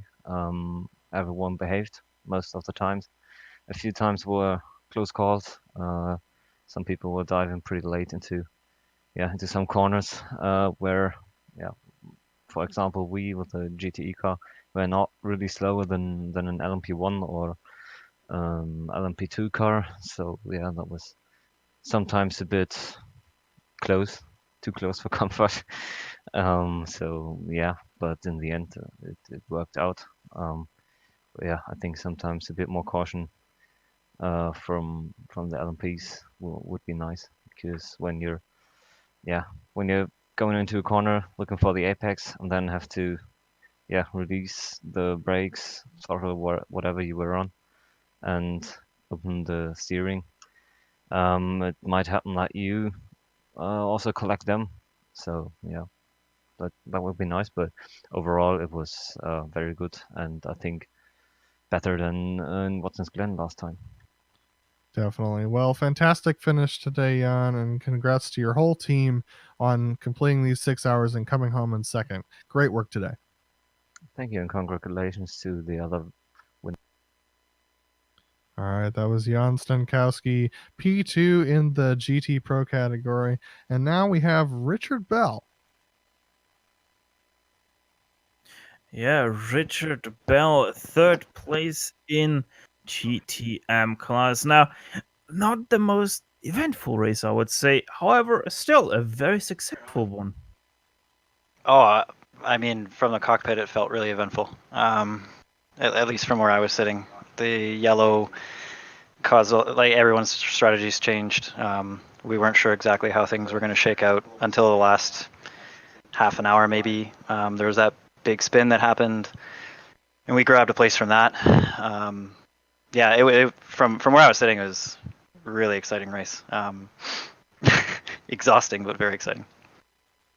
Yeah, at the very end, you finished a lap down on the leader, but that was only because the overall leader was between yourself and first place. Now, the Audi, it's a one car class. How does that change your approach from GT3 racing to just Audi racing? Well, I mean, obviously, all our class is balanced. Like there has to be some changes in power and all that stuff between the other classes, which I get that. I think that for us, it's really down to practice time and did you have a good setup. I think it was interesting. There was a lot of really good practicing that happened yesterday, and I think it was a little obvious who was in those practices going through traffic and learning the traffic. That was a massive speed advantage for us, facilitating traffic. I mean, obviously, you're going to have some bobbles here and there. I think for the most part, everybody was doing their honest best, which is great. We had a couple close calls, but I mean, it was 6 hours at Coda. What are you going to do? But I think, yeah, for the GTM piece, it's really just focus on your setup, focus on knowing the track inside out, and make sure that you can deal with traffic the best you can. Well, dealing with traffic on Coda is one thing. Dealing with traffic on Detroit or the streets of Detroit will be another thing, Richard. Absolutely, yes. I'm looking forward to it, though. We're doing that as well. Thank you very much for talking to us, Richard, and congrats once again on your third place. Thank you so much for the time. Take care. That was your third place finisher, Richard Bell. Next up, another Bell, but it's Julian Bell alongside Casper Recorder number 292, third place finisher in GT Pro. Yeah, definitely. Guys, fantastic finish tonight, and especially really congrats to you, Casper, for holding off Kinetic Racing Velocity as they were charging late in the race. How was that battle? Yeah, it was intense. I still had to make my field numbers even while I was defending from him. So I ended up having to do, I think it was a Hamilton at Abu Dhabi through the slow corners to the S's, just lifting there instead of into the braking zones. But I guess thanks to them as well for keeping it clean, having a clean fight. Yeah, it looked like Matthias had the pace on you through the corners, but I guess now learning that you were saving fuel, that makes it all the more impressive. How was the rest of the race for you guys today throughout, especially considering how much the temperatures fluctuated on track? That was a whirlwind. We, I think the fact that there was only one full course yellow really just threw everybody off for strategy, us included. We were kind of relying on a second one to come out, which is what put us into the fuel saving mode that we had to do on double stinted tires at the end of the race. And just something else that to what Casper had said, shout out to the Connect team again. I was battling with them earlier in the race as well, and it was just great close battling. Yeah, speaking of the fuel numbers, how close were you guys at the end there? At the line, I think I had 0.2 liters left. That's shaving it pretty close, guys. Well, speaking of close, we got a race next time out with close walls. You guys are going to Belle Isle. What are your thoughts going into that race? Honestly, I think we had last season we had Barber, and everyone beforehand thought it was going to be a disaster of a race because it was such a tiny track. But looking at how this race went with one yellow, I mean, no one would have ever predicted that, especially after practice yesterday. And looking at how Barber went last year, I think it's going to be fine. I think people will realize that they have to take more caution. So, I mean, there's always going to be incidents with 55 cars on track, but Agreed. I think it should be fine. Yeah, I think as exhausted as I am right now after this race, I think Belle Isle might be even that more insane. Just the level of concentration you're going to need to have for the entirety of it with walls everywhere. But agreed with what Casper said, that I think, especially after today, following the free practices, I was shocked we only had one full course yellow. Everybody was doing incredibly well to facilitate things, and to, if they did get into an incident or contact, they did their best to move out of the way and make their way back as they could without bringing something out. Yeah, so I think that'll carry over. A very clean race from everyone today, and good clean racing between you and Kinetic Racing Velocity. Congrats, guys, on P3 and that final step in the podium, and good luck to you guys going forward into the next race. Thanks. Thank See you you then. All right, that was Graphite Racing Pro with Casper DeCourt, and we are going to finish it out now, Steph. Yeah, sadly we hear another bell, and that one is the bell signaling the end of the round. Thank you very much, everyone, for watching here today. The DGFX 6 hours at the Circuit of the Americas, live on the Global Sim Racing channel via the iRacing Esports Network. Big thanks goes out to these guys having us on their staple. And yeah, if you haven't done so yet, click that red subscribe button to not miss another second of exciting racing action on the iRacing Esports Network. Finally, on behalf of the entire crew, I want to say very much thank you to Kyle Burney for organizing this league, and all the racers out here today for providing one of the best races on the Circuit of the Americas that I've ever seen. Also, big thanks goes out to the companies that provide our hard and software that we use to deliver you the best show in the business. Right now, you can also see these companies alongside June Lalonde, who provides her great masterpieces to us for us to use. Right now, you can also see the upcoming races sliding across your screen. As we have already seen, the next race will be at the Detroit streets of Belle Isle. Very interesting that one will be. On behalf of the entire crew, Joe, Sean, Dawson, Adam, Ryan, and I forgot someone. Oh yeah, Brian Jasek, always a great guy to listen to. I'm Stefan Schlaffer. Until next time, bye bye. We're out.